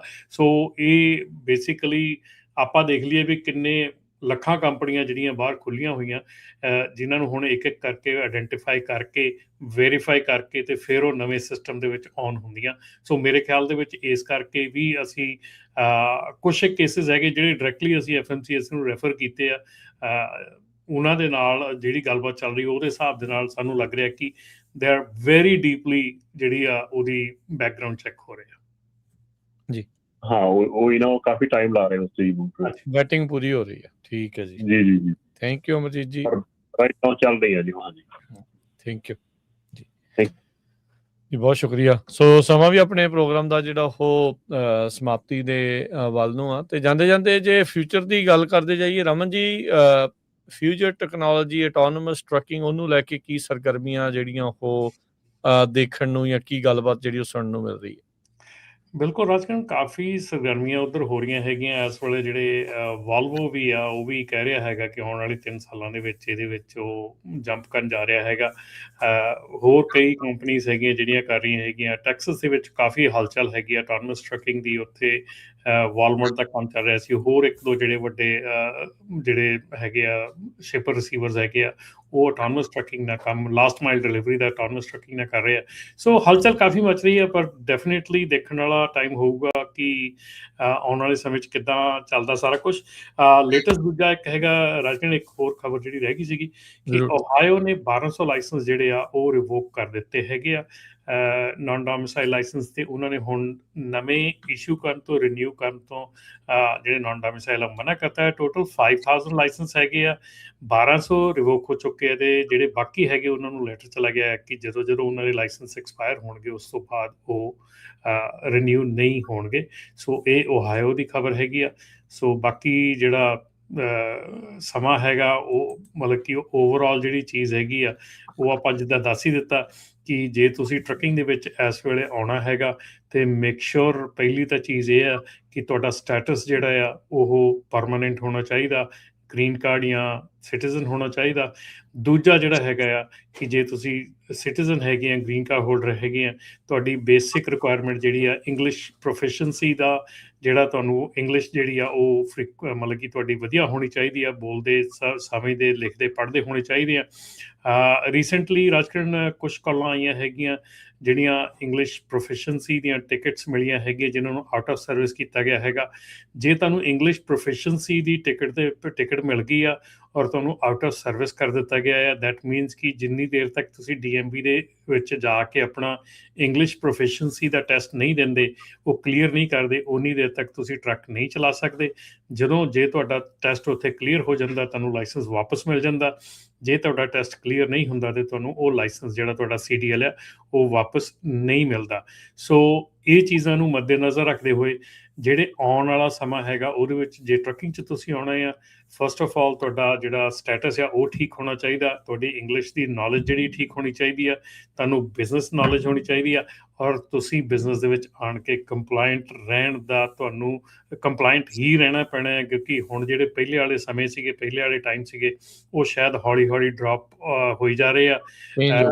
ਕਾਫੀ ਕੰਪਨੀਜ਼ ਆ ਰਾਜਕਰਨ ਜਿਹੜੀਆਂ ਇਸ ਵੇਲੇ ਜਿਹੜੀਆਂ ਬਿਲਕੁਲ ਕਿ ਬੰਦ ਹੋਣ ਦੇ ਕੰਢੇ 'ਤੇ ਹੈਗੀਆਂ, ਕਿਉਂਕਿ ਹੁਣ ਪ੍ਰੋਬਲਮ ਇਹ ਵੀ ਹੈ ਨਾ ਕਿ ਅੱਗੇ ਵਾਂਗੂ ਇੱਕ ਕੰਪਨੀ ਦਾ ਜੇ ਸਕੋਰ ਤੁਹਾਡਾ ਖਰਾਬ ਹੋ ਗਿਆ ਤੇ ਹੁਣ ਉਹ ਬੰਦ ਕਰਕੇ ਤੁਸੀਂ ਨਵੀਂ ਨਹੀਂ ਖੋਲ੍ਹ ਸਕਦੇ। ਜਿੱਦਾਂ ਪਹਿਲਾਂ ਹੁੰਦਾ ਸੀਗਾ ਵੀ ਨਵੀਂ ਖੁੱਲ੍ਹ ਜਾਂਦੀ ਸੀਗੀ, ਹੁਣ ਨਵੀਂ ਨਹੀਂ ਖੁੱਲ੍ਹਦੀ ਹੈਗੀ। ਸੋ ਇਸ ਕਰਕੇ ਜੋ ਕੁਛ ਤੁਹਾਡੇ ਕੋਲ ਹੈਗਾ ਉਹਨੂੰ ਸਾਂਭ ਕੇ ਰੱਖੋ, ਉਹਨੂੰ ਕੰਪਲਾਇੰਟ ਰੱਖੋ, ਤੇ ਆਉਣ ਵਾਲੇ ਸਮੇਂ ਦੇ ਵਿੱਚ ਜਿਹੜੀ ਇਹ ਇੰਡਸਟਰੀ ਆ, ਆਈ ਹੋਪ ਕਿ ਜਿੱਧਰ ਨੂੰ ਹੁਣ ਚੱਲੀ ਆ ਵਧੀਆ ਪਾਸੇ ਨੂੰ ਤੁਰੀ ਰਵੇ ਤੇ ਇੱਦਾਂ ਹੀ ਤਰੱਕੀ ਕਰਦੀ ਰਵੇ। ਜੀ ਜੀ ਬਿਲਕੁਲ।